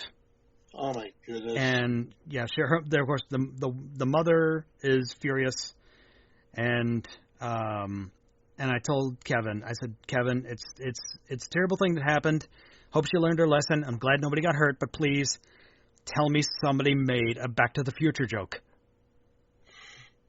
Doing 88 miles per hour And me and Steve just started laughing and rolling.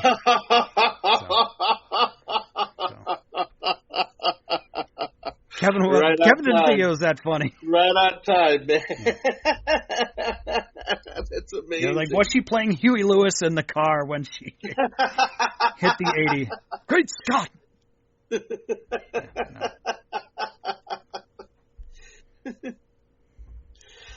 Oh my gosh. And it still has the appeal of that Back to the Future, man. Let me tell you. I had a Sunday fun day, gun day with Tessman on yesterday out there by him, and that was good. What kind of gun? What kind of rounds? Oh, it was just mostly plinking with 22s. I had just shooting at paper targets and some clay pigeons we had set up on a board with nails. And that's all. We're just plinking, just setting my scope on my 22 plinker, and plinking. But I did find. Of course, we can find more. Ammos like wasn't available a year ago, but we've got some now. So, but yeah, it was good. I had a good time. Good to see Matt. He's doing good. He's got some. He's hanging out with friends. I think I might see him again over the holidays. We'll see, But Tessman's doing good. So that's great. Give him my best, and of course. Yeah, Does Tessman know Tessbacher? Tessmarker from Superman's? No relation Superman. To Miss Tessmarker. I always remember Hackensack, New Jersey. Yeah, I know exactly where it's headed. Yeah. Hey, by the way, I'm sorry. I'm thinking about it, Mike. Your guy Solomon Grundy was kind of a big player in the end of the Stargirl season 2 finale. All right, cool. So yeah, because I talked about Solomon Grundy last week. Hey, tune in to episode 171. Grundy. I'll talk about the Batman The Long Halloween and how my childhood friend ruined Solomon Grundy for me, because every time now I see Solomon Grundy, I think of the Super Friends where Solomon Grundy be all like, Solomon Grundy hates Super Friends. Solomon Grundy hates Stargirl. Solomon Grundy hates the season of Stargirl. Is Stargirl over now? Is that season 2 done? And you said it was mostly underwhelming? You know what? Underwhelming? You could pretty much watch the start of the season, and actually I take it back. You could watch the last episode of the season, and you'll get everything you need from the entire season. Oh, that's too bad. It's one of those seasons where literally, like, I'm watching the preview for the final episode, and I'm like, boy, I could have pretty much watched this and not had to watch this season. No, that's too bad. It's like, oh look, all the budget is back. Yeah, they saved it all for the finale. Yeah. Just like in Krypton, where it just pissed me off thinking about Krypton on Sci-Fi. That had such great potential. And like for 5 episodes, they run around in the same 5 fucking tunnels. We hate Superman and Super Friends. Solomon Grundy hates Stargirl finale. Solomon Grundy hate no budget. Yeah. Solomon Grundy need to smoke matter. Come here, Solomon Grundy. Well, I mean, Ivan, you hitting on your bong? Yes, I am. I thought I heard some water bubbling there on your end. Yeah, okay, because I was trying out this new stuff. It's called Smoke Matter. Comes in a pouch. Very fresh. Doesn't it all come in a pouch? Well, no. Believe it or not, certain 8s or 16ths that you buy, some of them come in glass. Some of them come in these really, cool containers, reusable, rethinkable type containers. And they come in souvenir cups.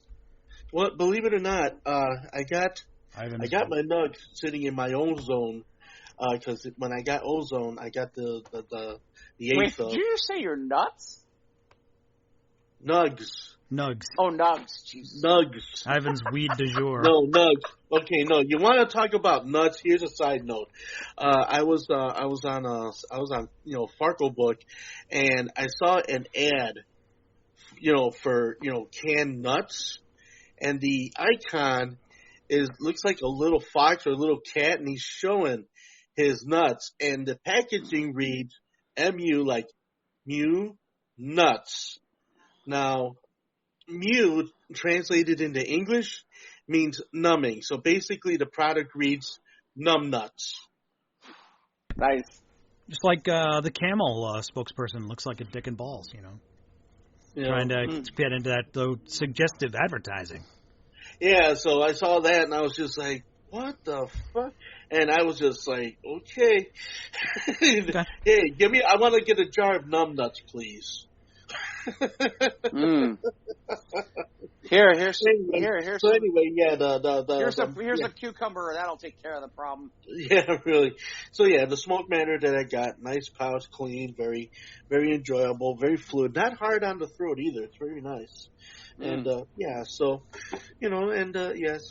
was me hitting on the bong, and you notice I'm not coughing up a storm because it's very smooth. It's what my doctor suggested. Thank you, Dr. Sakotan.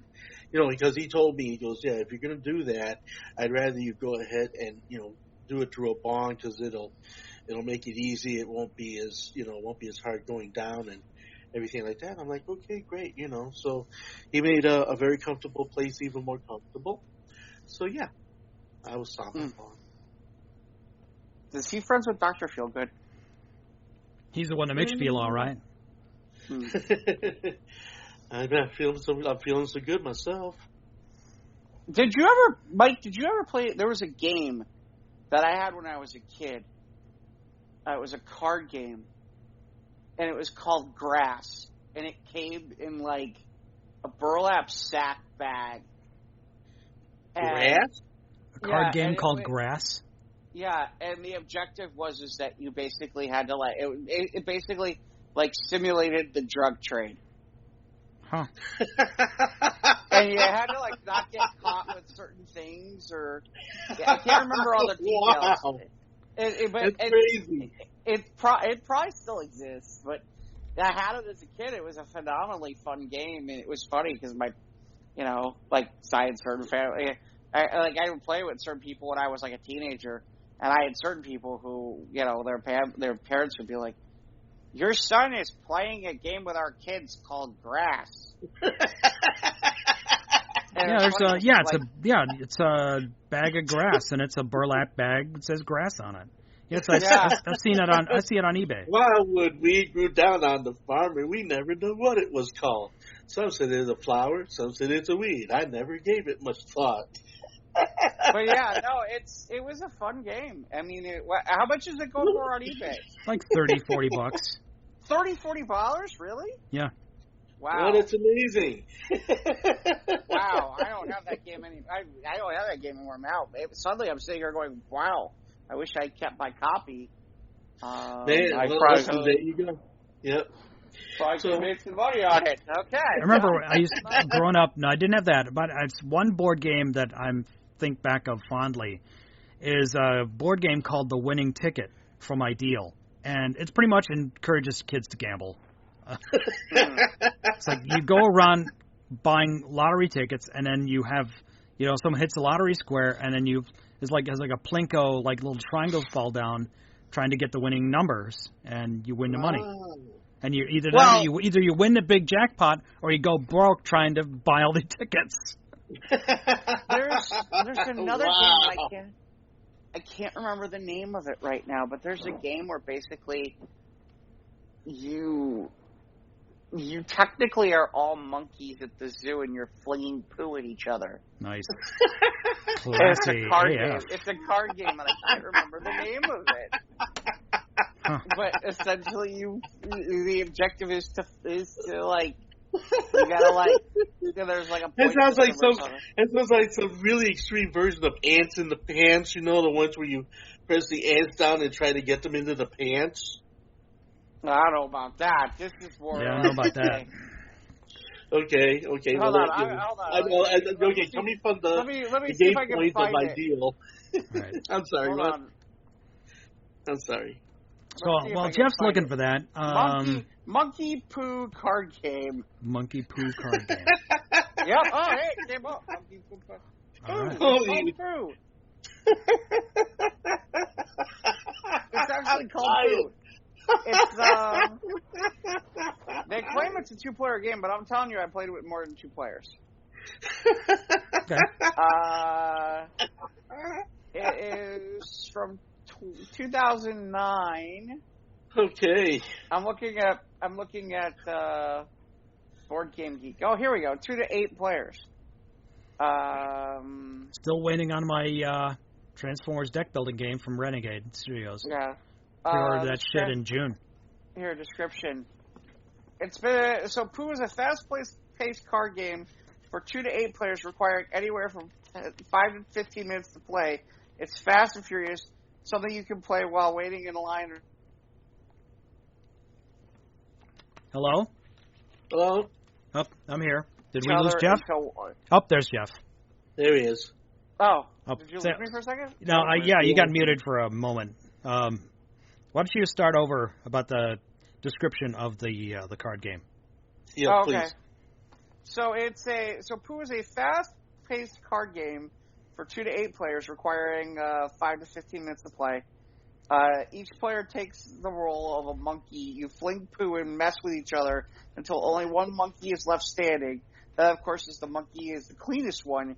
Each turn, every player gets to draw a play card and usually either fling Pooh at another player or clean himself off. Out of turn, each player gets to play cards to defend himself or foil other players' flinging. Oh, that's so funny.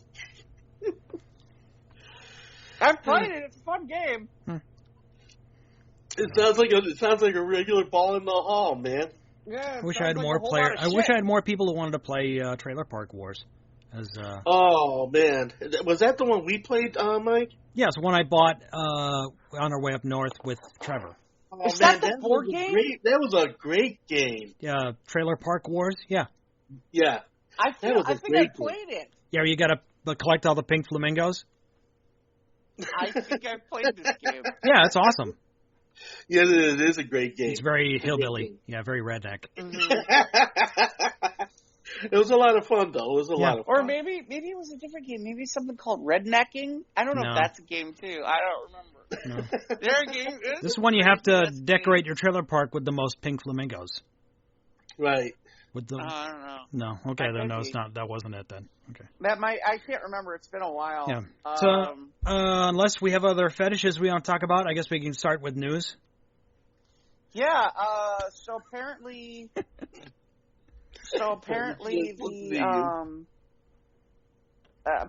the Rogue Squadron from Patty Jenkins is being delayed into production, and now they're talking about a release date in late December 2023.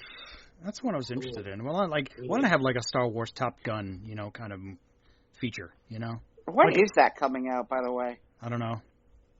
I don't think anybody knows. Top Gun? I think it was. They pushed it to. Maybe I think they pushed it to next year. Is it okay? Last I heard, it was Christmas. I don't know. Let me check the. Yeah, then I think they moved it. I think they went to March on that. Yeah, I think you're right. 2022. Yeah. So apparently, Regina Hall is going to start. Regina Hall. It's May of next year. Oh, it's May? Okay, I thought it was March. Okay, good to know. So Regina Hall, best known for Girls Trip and Scary Movie, is going to be in a sequel, what they're calling a sequel to what was Midnight Run, the 1988 action comedy. Oh, yeah, with De Niro and Grodin, yeah. And Grodin, which, now, normally I would be annoyed about this, but De Niro is producing this. Interesting. He's actually producing it.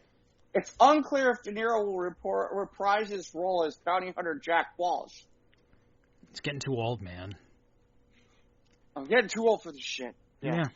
I would be kind of amused if he was. This is maybe like a passing of the torch movie. Like, I have two other. Maybe. I mean, in fairness, that's one of those movies that, like, when you saw, like, that's one of those movies where it's like, if you've never seen that movie, you know, I saw it as a kid. Yeah. You know, when it came out, and it was amazing, and it was fun, and it was hilarious. Yeah.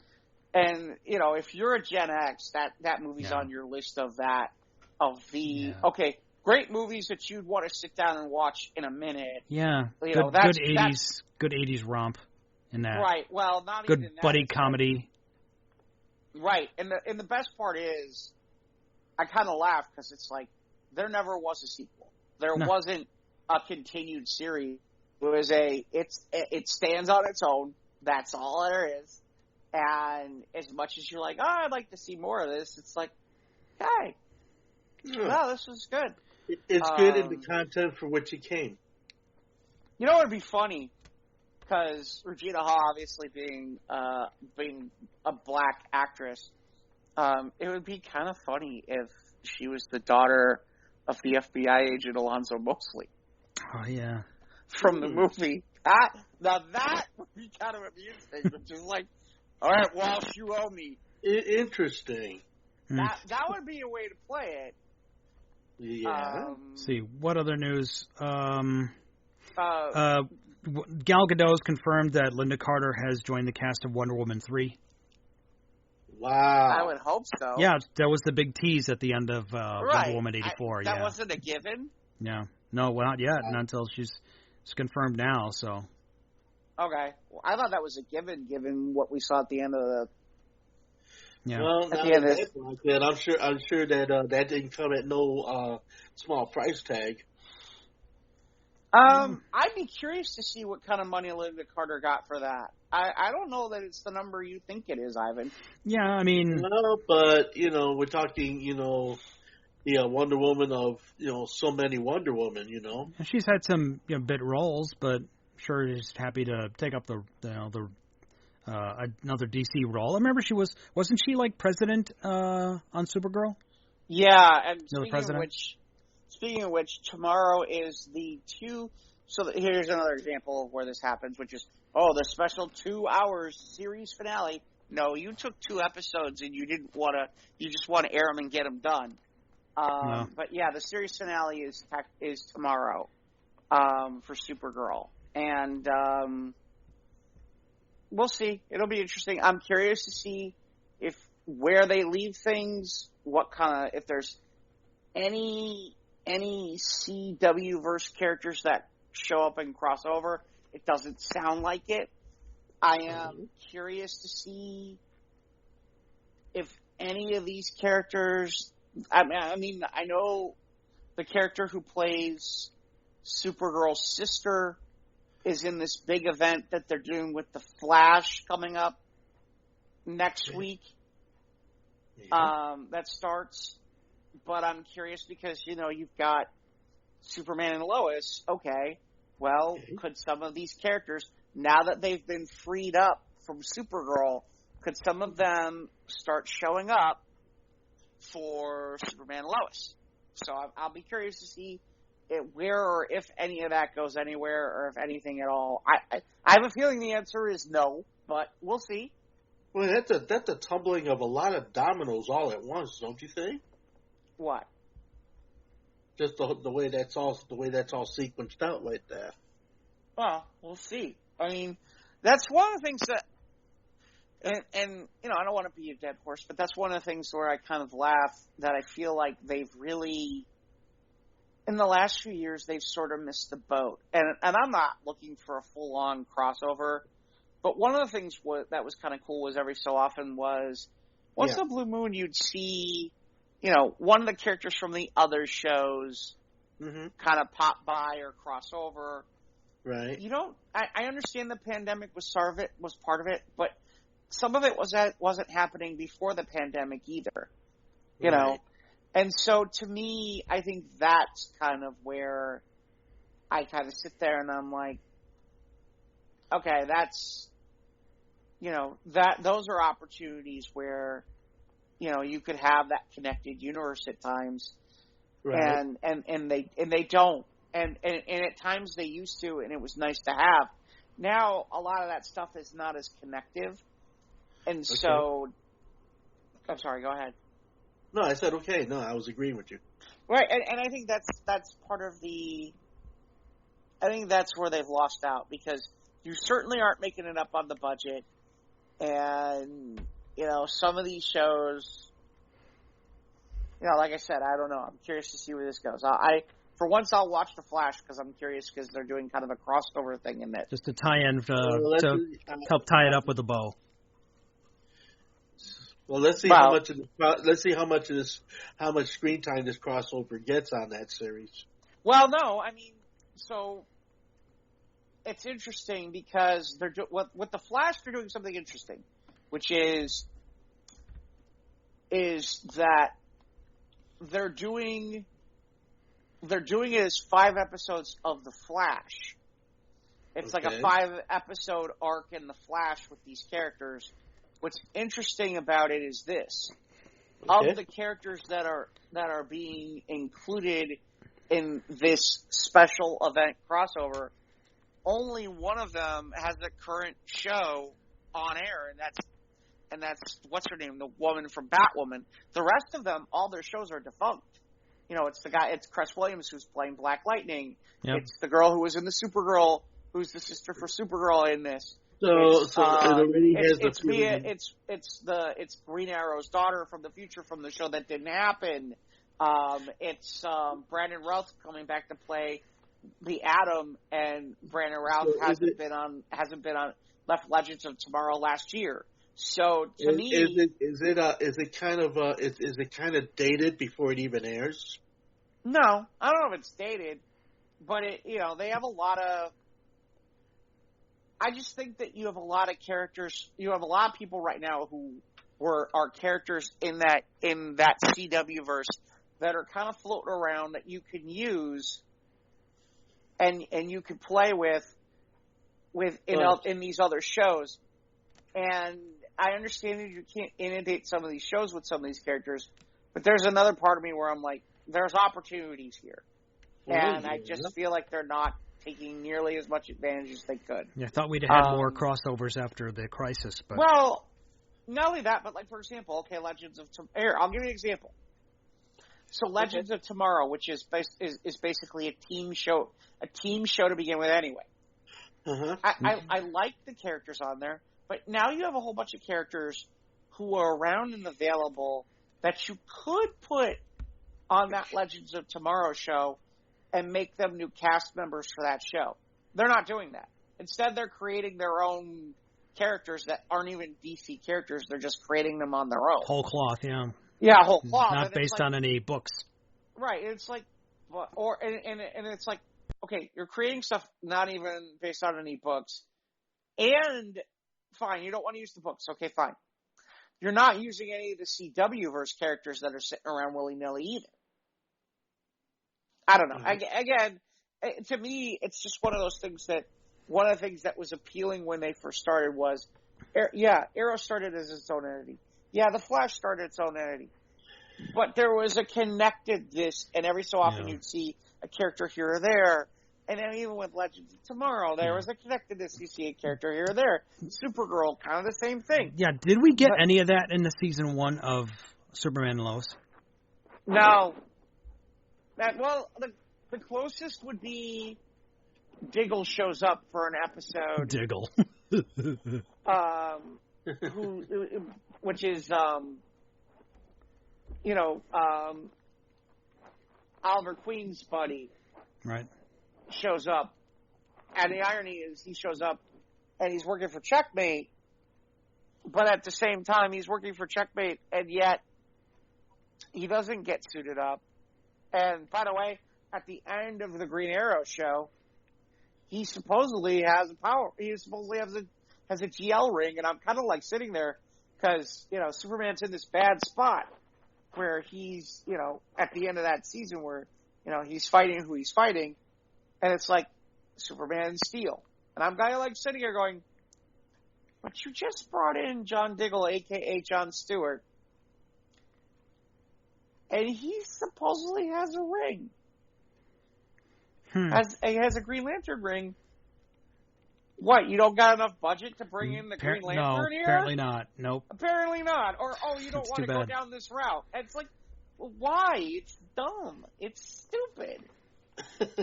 I mean, here's your opportunity for once to do something cool. You've decided not to. Like, okay.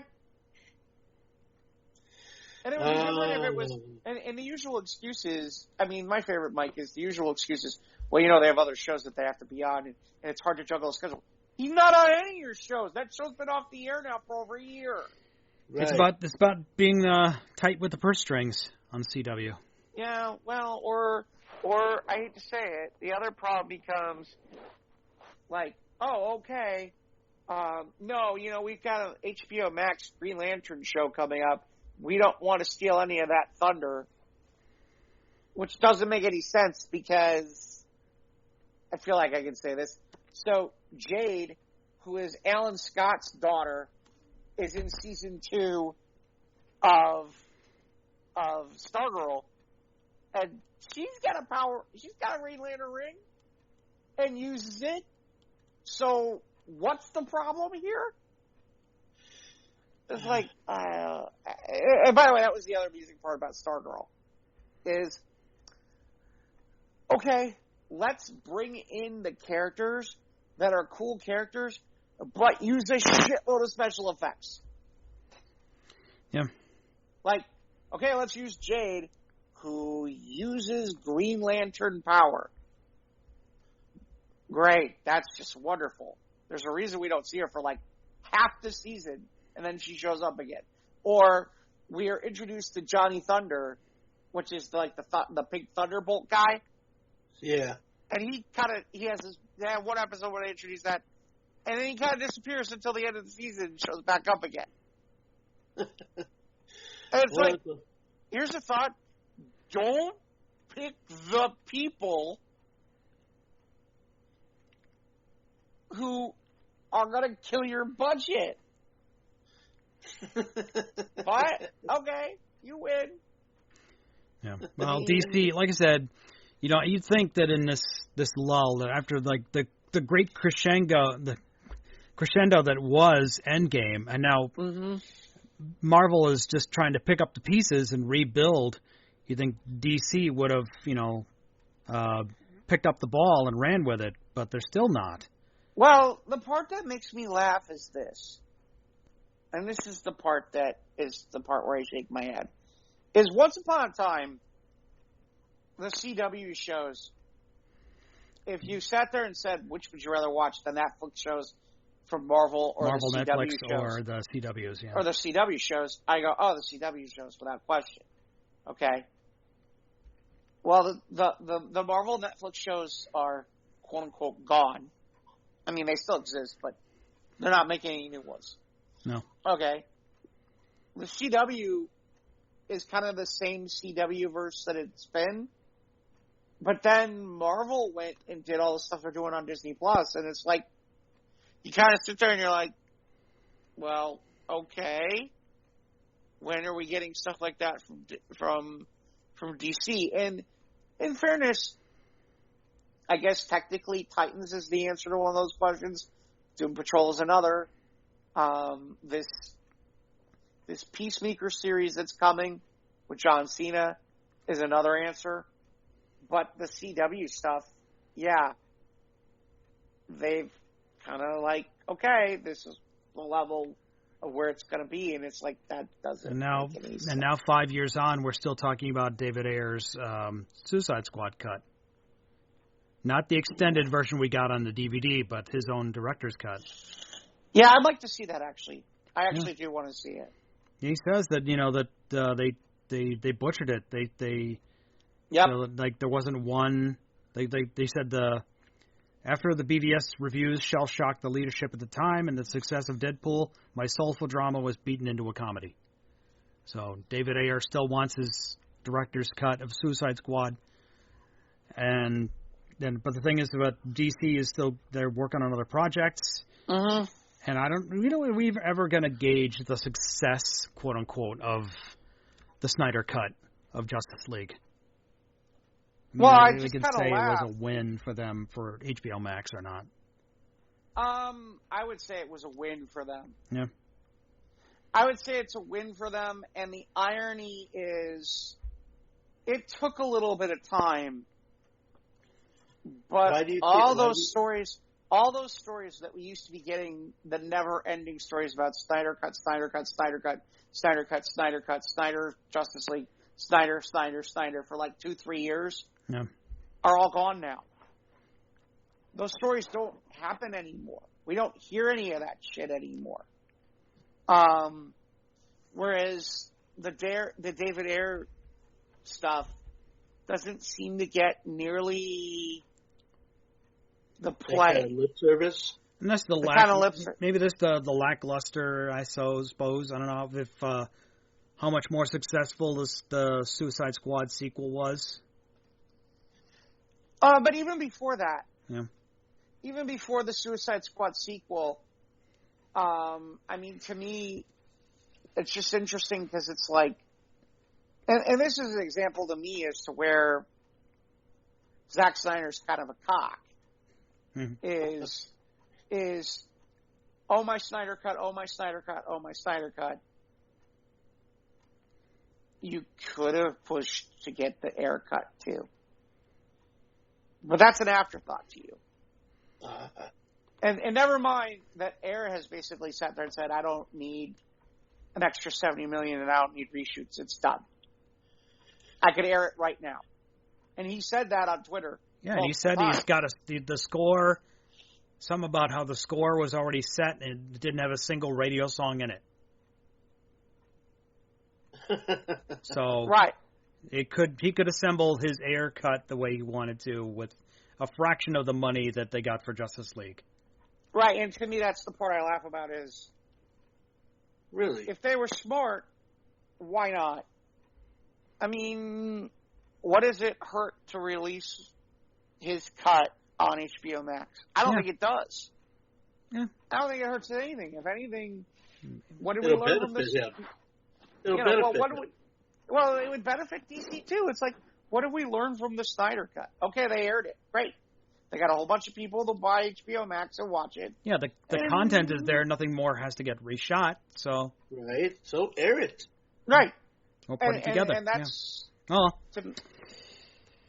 The other thing is apparently, speaking of which, so apparently DC has decided not to do their New Gods movie.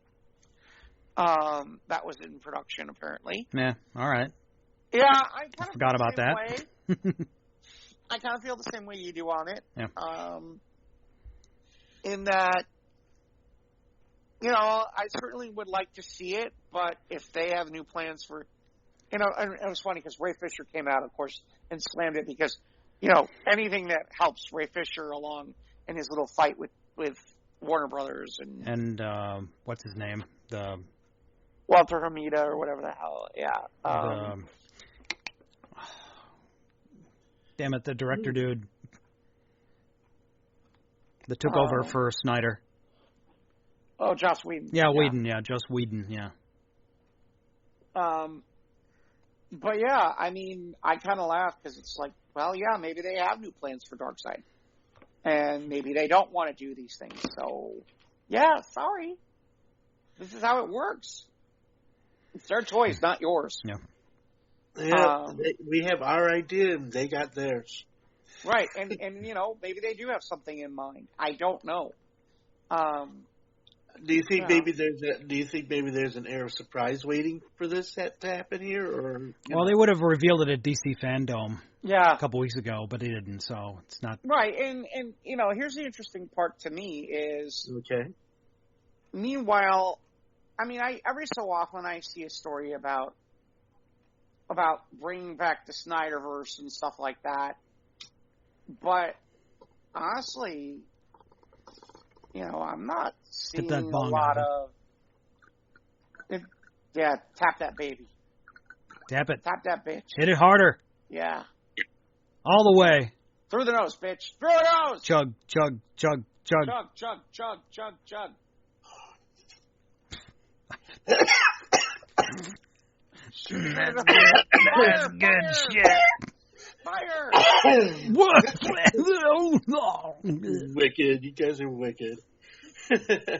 Anyway, yes, I'm excited about the Sing #2. The Sing 2 trailer.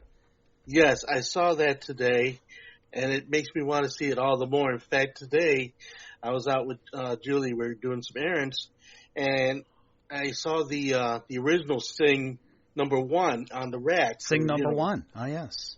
So I'm like, okay, I'm going to pick this up. I'm figuring we're going to do this thing in December. Man, let's get polished up here. Let's see #1.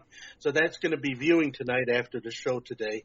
Yeah, I'm excited. But what I saw on the Rush, it looked like it's going to be really cool. Yeah, it dropped it was a few days ago. It dropped, the Sing 2 trailer. So yeah, when is that coming out? I think that's is that Christmas? Sometime. Yeah. Yeah. I don't know. I mean, I saw it.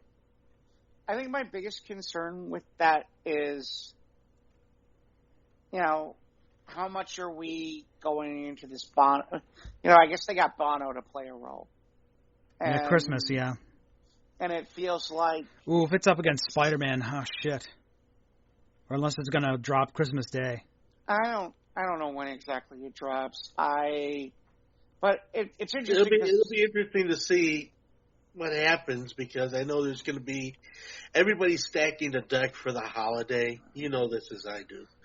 And so it's going to be, right now it's all bets are off. We're going to see, may the best movie win, or may the best movie net the money, which according to the New York Stock Exchange, AMC has been making a marked improvement on sales at the theaters. So the theater attendance is starting to go up. Wow. So that might play into it. I'm sorry. Have either of you caught the? Okay, so in fairness, just so you guys are aware, the new Spider-Man movie is December 17th, and then Sing 2 is December 22nd. Oh. So it's the week after. I'm sure it'll be fine. No, the Spider-Man is Friday the 17th, and then Sing 2 is Wednesday the 22nd, because they can't drop it on Friday the 24th. No one's going to. Right. Well, I'm Jewish. I'm Jewish. Wait. You are? Really? I didn't. What? Oh my God! After all this time, Jeff, really? You finally let's told put this him. in perspective. Oh my gosh! You finally told him. I've been to the movie theater on Christmas and Christmas Day. There's a lot of people there, and they ain't all Jews. Yeah. I'll tell you that right now. They ain't all Jews. That's for fucking sure. So this part where they can't drop it on Christmas Eve, is they could. That's the problem. Usually just all the Oscar bait drops on Christmas Day. That's bullshit. They can drop it. Ivan. Yes. Chimichanga. See, Ivan's so high that anything is funny to him. So. Chimichanga? Muskrat. No. Okay, now. Farfig nougat. Too hard. Trying too hard. Okay. Fart knocker. The fuck is that? Anyway. Salted nut roll. Exactly what. Yeah. Salty nut roll. Penis grabber. I don't know. Penis grabber? Okay. I'm just throwing shit out there. Yeah, I know. Let's move on.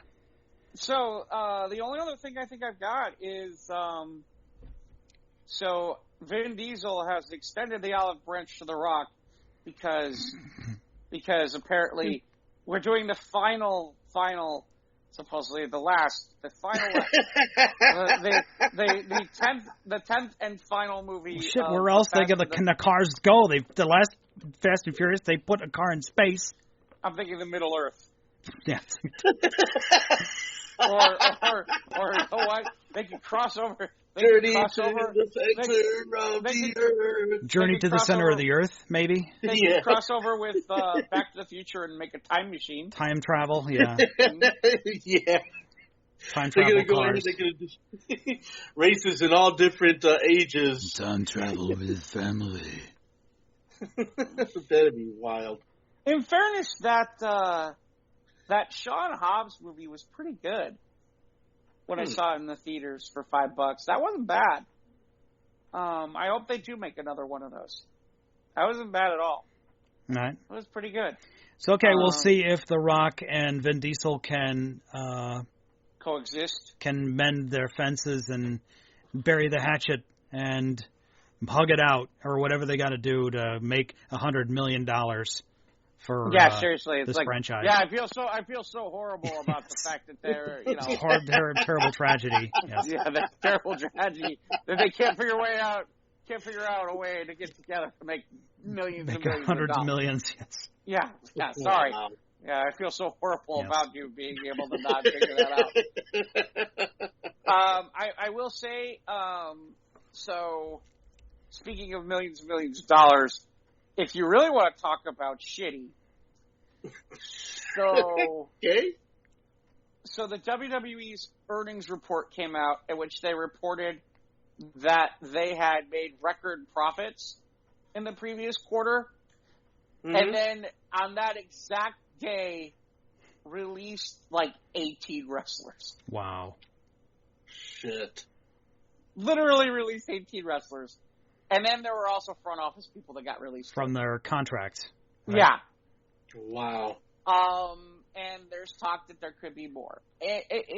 I see both sides of this, which is that's a lot of one shot, man.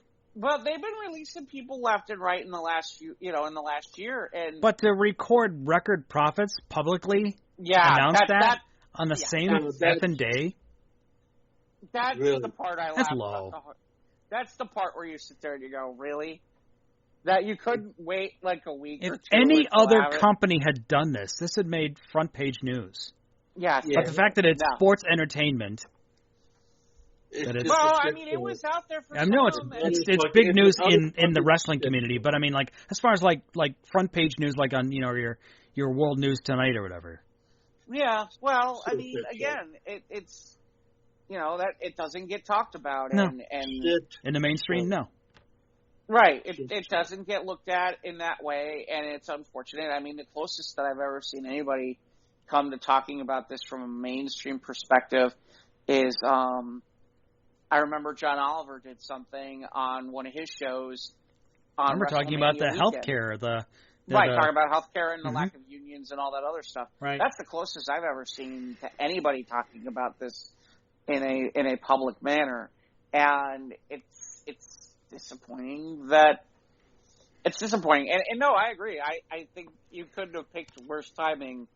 And then there's some stuff about some of this that literally, like, one of the people they dumped is somebody who is a woman who's been with the company for at least 7 years and is pretty established. And, the story that was out there initially was she wasn't willing to get vaccinated. Well, that may or may not be true, and that may or may not be the case.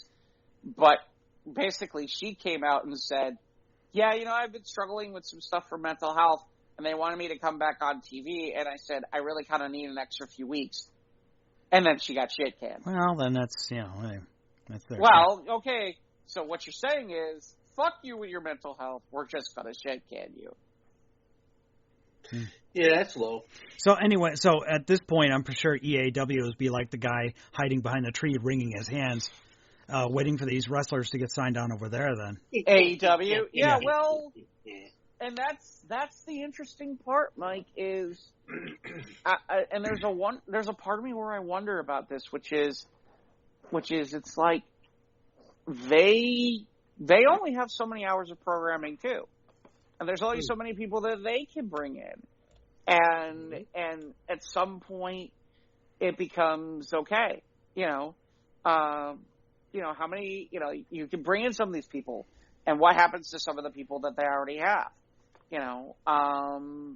There's only so many hours of programming. And out in fairness, this might be finally a chance for a company like Impact, where it's been down on its luck for years, may finally be able to get back in the picture of things. I don't know. Ring of Honor decided to close its door and it's reworking something, and I don't know what their story is. But yeah, I mean, there are a couple places, but this is maybe maybe some of these people will go to AEW, but I have a feeling a lot of these people are going to be working independent shows. And, the side there I can see, the side where I can see the WWE side of it is these people are on TV. We're not getting what we want out of them. We're not getting what we need. This isn't working. Why should we just keep them on payroll? Wow. And why should we keep paying them? I mean, in fairness, they're contracted, and they get certain things with contracting. But at the same time, it's like, well, why are we keeping their contracts? If we're not using, I mean, there have been times where literally there can be, and to give you perspective, I mean, in the past, there are people who it's like, I've seen like a roster, and I'm like, I didn't even know that person was still even in the WWE. Like, hadn't seen them on TV in like 3 years, and yet supposedly they're on the roster. But yet that person's on the roster, and you're like, what? It's one of those. Do you think it was just something to just kind of say, hey, well, you just want to, keep you in, just keep you paid, just so that way you're not out? Because I know that there's no insurance for a lot of wrestlers and things like this. Well, and that's the thing. I mean, actually that's not true. With AEW, they have gotten all their wrestlers' health insurance. Oh, okay. And they are all employed by the company, so they are doing a different manner of things over there than they are with the WWE, and I applaud that. My headache. Yes, of course. I mean, of course that because you've heard so many stories about wrestlers for years and years and years of service, and then once they're beat down to the point of, you can't do it, and then what? Chewed up and spit out, yeah. And it just becomes a situation where you're like, well, kid, we can't afford you no more. We're sorry. And it's such a horseshit way to live. I mean, so yeah, definitely to the guys doing the insurance, I applaud you. Well, it's funny you say that. I remember there was, and this was a while back. Okay. What was that? MTV did a series for a while where it was like, I think it was called True Life.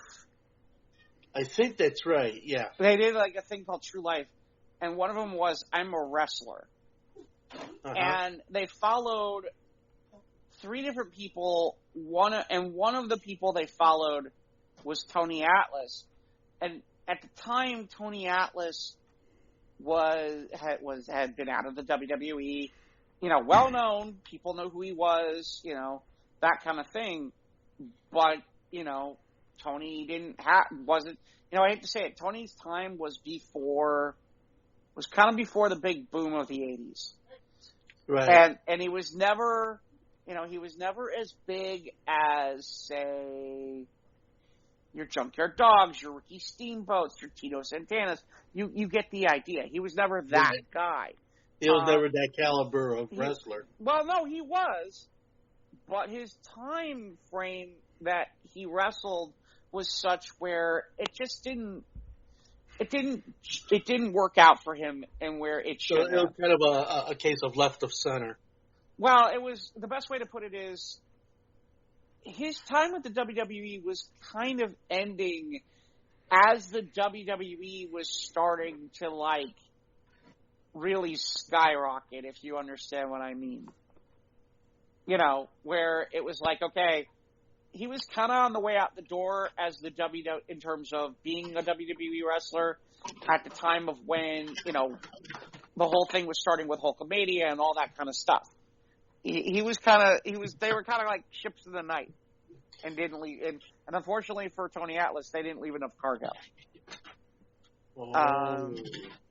And so the only reason I bring this up is I remember in that True Life thing where you're talking about, like, you were talking about this, where, you know, Tony Atlas, like, if you've ever seen that movie, The Wrestler, Tony Atlas, legitimately, that's what it looked like. It was like, Tony was, like, working, like, a real job, like, had real problems with health insurance, was working really small places with really small cards, and, you know, that kind of stuff where you're literally like, this was a guy who was in the big show and should have been able to have a bigger following, and things should have been better, and things should have been easier, and it wasn't. I mean, there's only two things I can think of about that, which is, in this day and age, it's very different, though.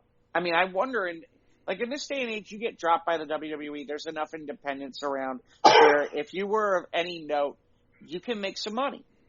And it was it's not to say that didn't happen back in the day, but, you know, independent wrestling, isn't what it is now.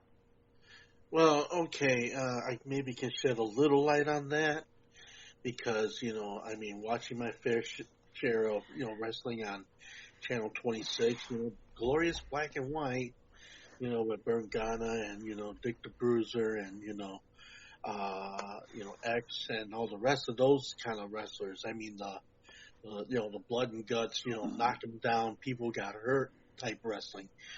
And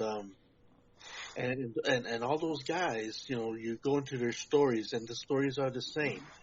You know, once they get to a point, then there's no support system. So a lot of these guys are like trying to write on their names, you know, the promoters aren't promoting. And, you know, their situations get smaller and smaller and smaller. There's no, you know, this is a time and place. There were no insurances. There was nothing, you know, there was just nothing, you know. Well, it was a different time, Ivan. Yeah. And now, you know. But it's sad that the situation hasn't improved by a great deal decades later. Yes, it did. Yes, it did. Well, the money's improved. And I just like to see it, and to see that it's become more so is a very comforting thought, you know, because those guys, they give their bodies and their times, man. That's a rough gig. Well, again, keep in mind, I mean, the biggest thing I can say to you on it is, I mean, the money's improved quite a bit, and when they're actually working from it, it's a little bit better. But, you know, so again, depending on how much they think they're riding the gravy train and where they're at on it, you know, I hate to say it, if you're not being smart with your money, you can find yourself in a real situation, you know, when they kick you out the door. And the question is, were you smart? Did you save your money? Did you figure out what you need to do? Or are you making it work? And, you know, there are guys who are doing the independent circuit who are doing just fine and having great years right now and not having to worry about it. Then again, they're also one injury away from it could get ugly. You know, yeah. And that's unfortunate. Yeah. So, got anything else this week, or are we done? What do we I think that'll do. Other than I can tell you, Mike, that from what I can understand, we're not missing anything in the Bear game today. Oh, that's too bad. I get the impression that we should be very thankful that we're not watching the Bears tonight.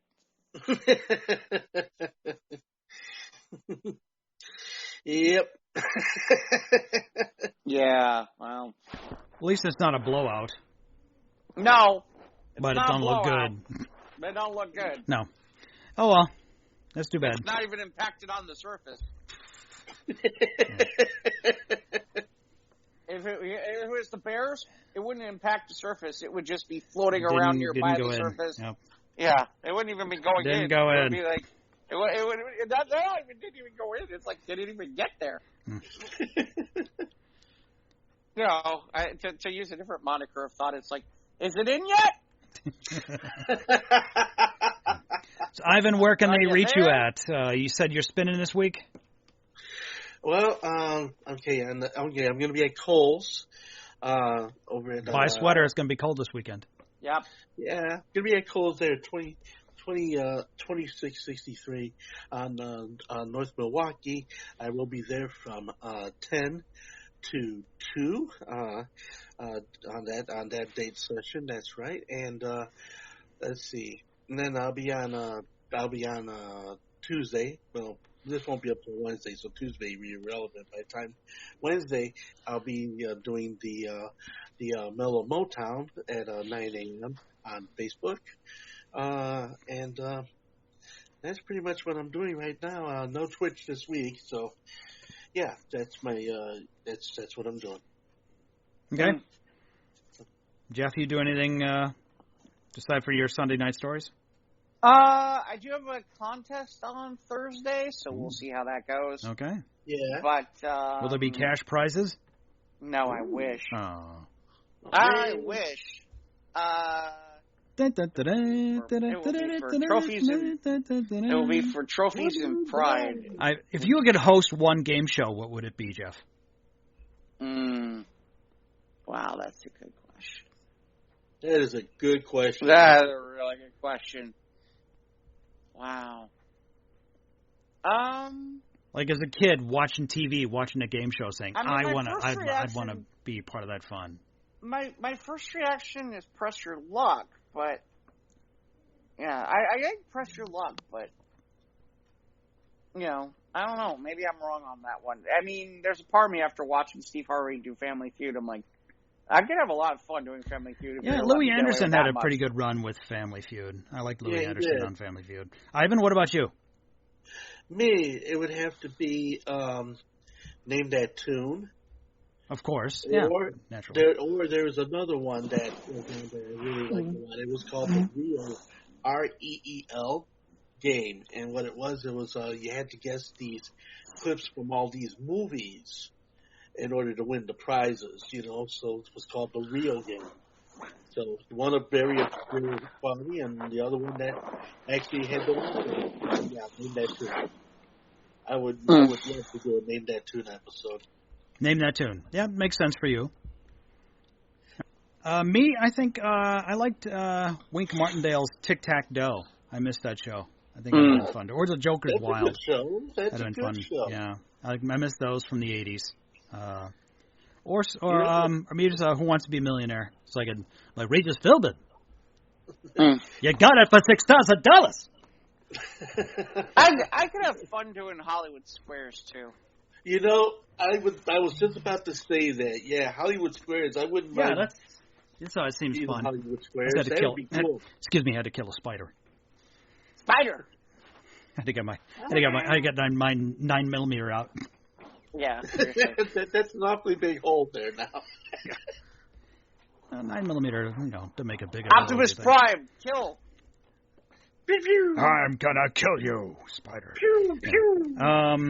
It's okay. So that's good. We're on Instagram and Twitter at SOTRT Podcast. We're on YouTube. Click the bell, subscribe. You know when to get new content. Follow us on Facebook. That's where you get all the stories and articles and memes and funny stuff we talk about. Ivan is on Twitch.tv at Java and Ivan. He also is on his personal fun page. I'm having fun with this. Jive and Ivan's Vibe Tribe. Just I know, man. It's been a guess. Lewd humor. And Jeff is everywhere at Dynamite Productions. Email us at sotrtpodcast@gmail.com. You can download the show on usual podcast hosting platforms, Google, iTunes, Spotify, Anchor, anchor.fm/SOTRT. And thanks to everyone who decided to stop by and say hello here on Clubhouse. We appreciate you stopping by. Well, the other nice part is, so we are trying out the replay feature that's brand new on Clubhouse. So technically, when this room ends, my understanding is people will be able to come out and check out this room here again on their own on Clubhouse. And if you liked anything you heard, there's a link right here in the room where you can check out all our other previous podcasts that we've done, all 171 of them besides this one. Plus, and the dozens of shows we've done for News of the Squared. Yeah, it was 100 shows for News of the Squared. So there's at least almost 200. Oh, we're talking 272 episodes of content. Yeah. So full by Carl all Sagan, billions and billions of hours of Squares of the Round Table. Yep. For your enjoyment. Yes. So thanks. That'll do. Episode number 172. Thanks for stopping by, everybody. Thanks for downloading the show. We appreciate you. And, leave us a review if you want on iTunes or Google.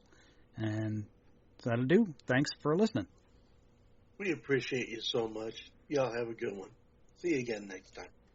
Well, see you. We hear you because we don't see. We don't video chat. We don't do I was in the moment. Yeah, yes, you were. Yes, I see.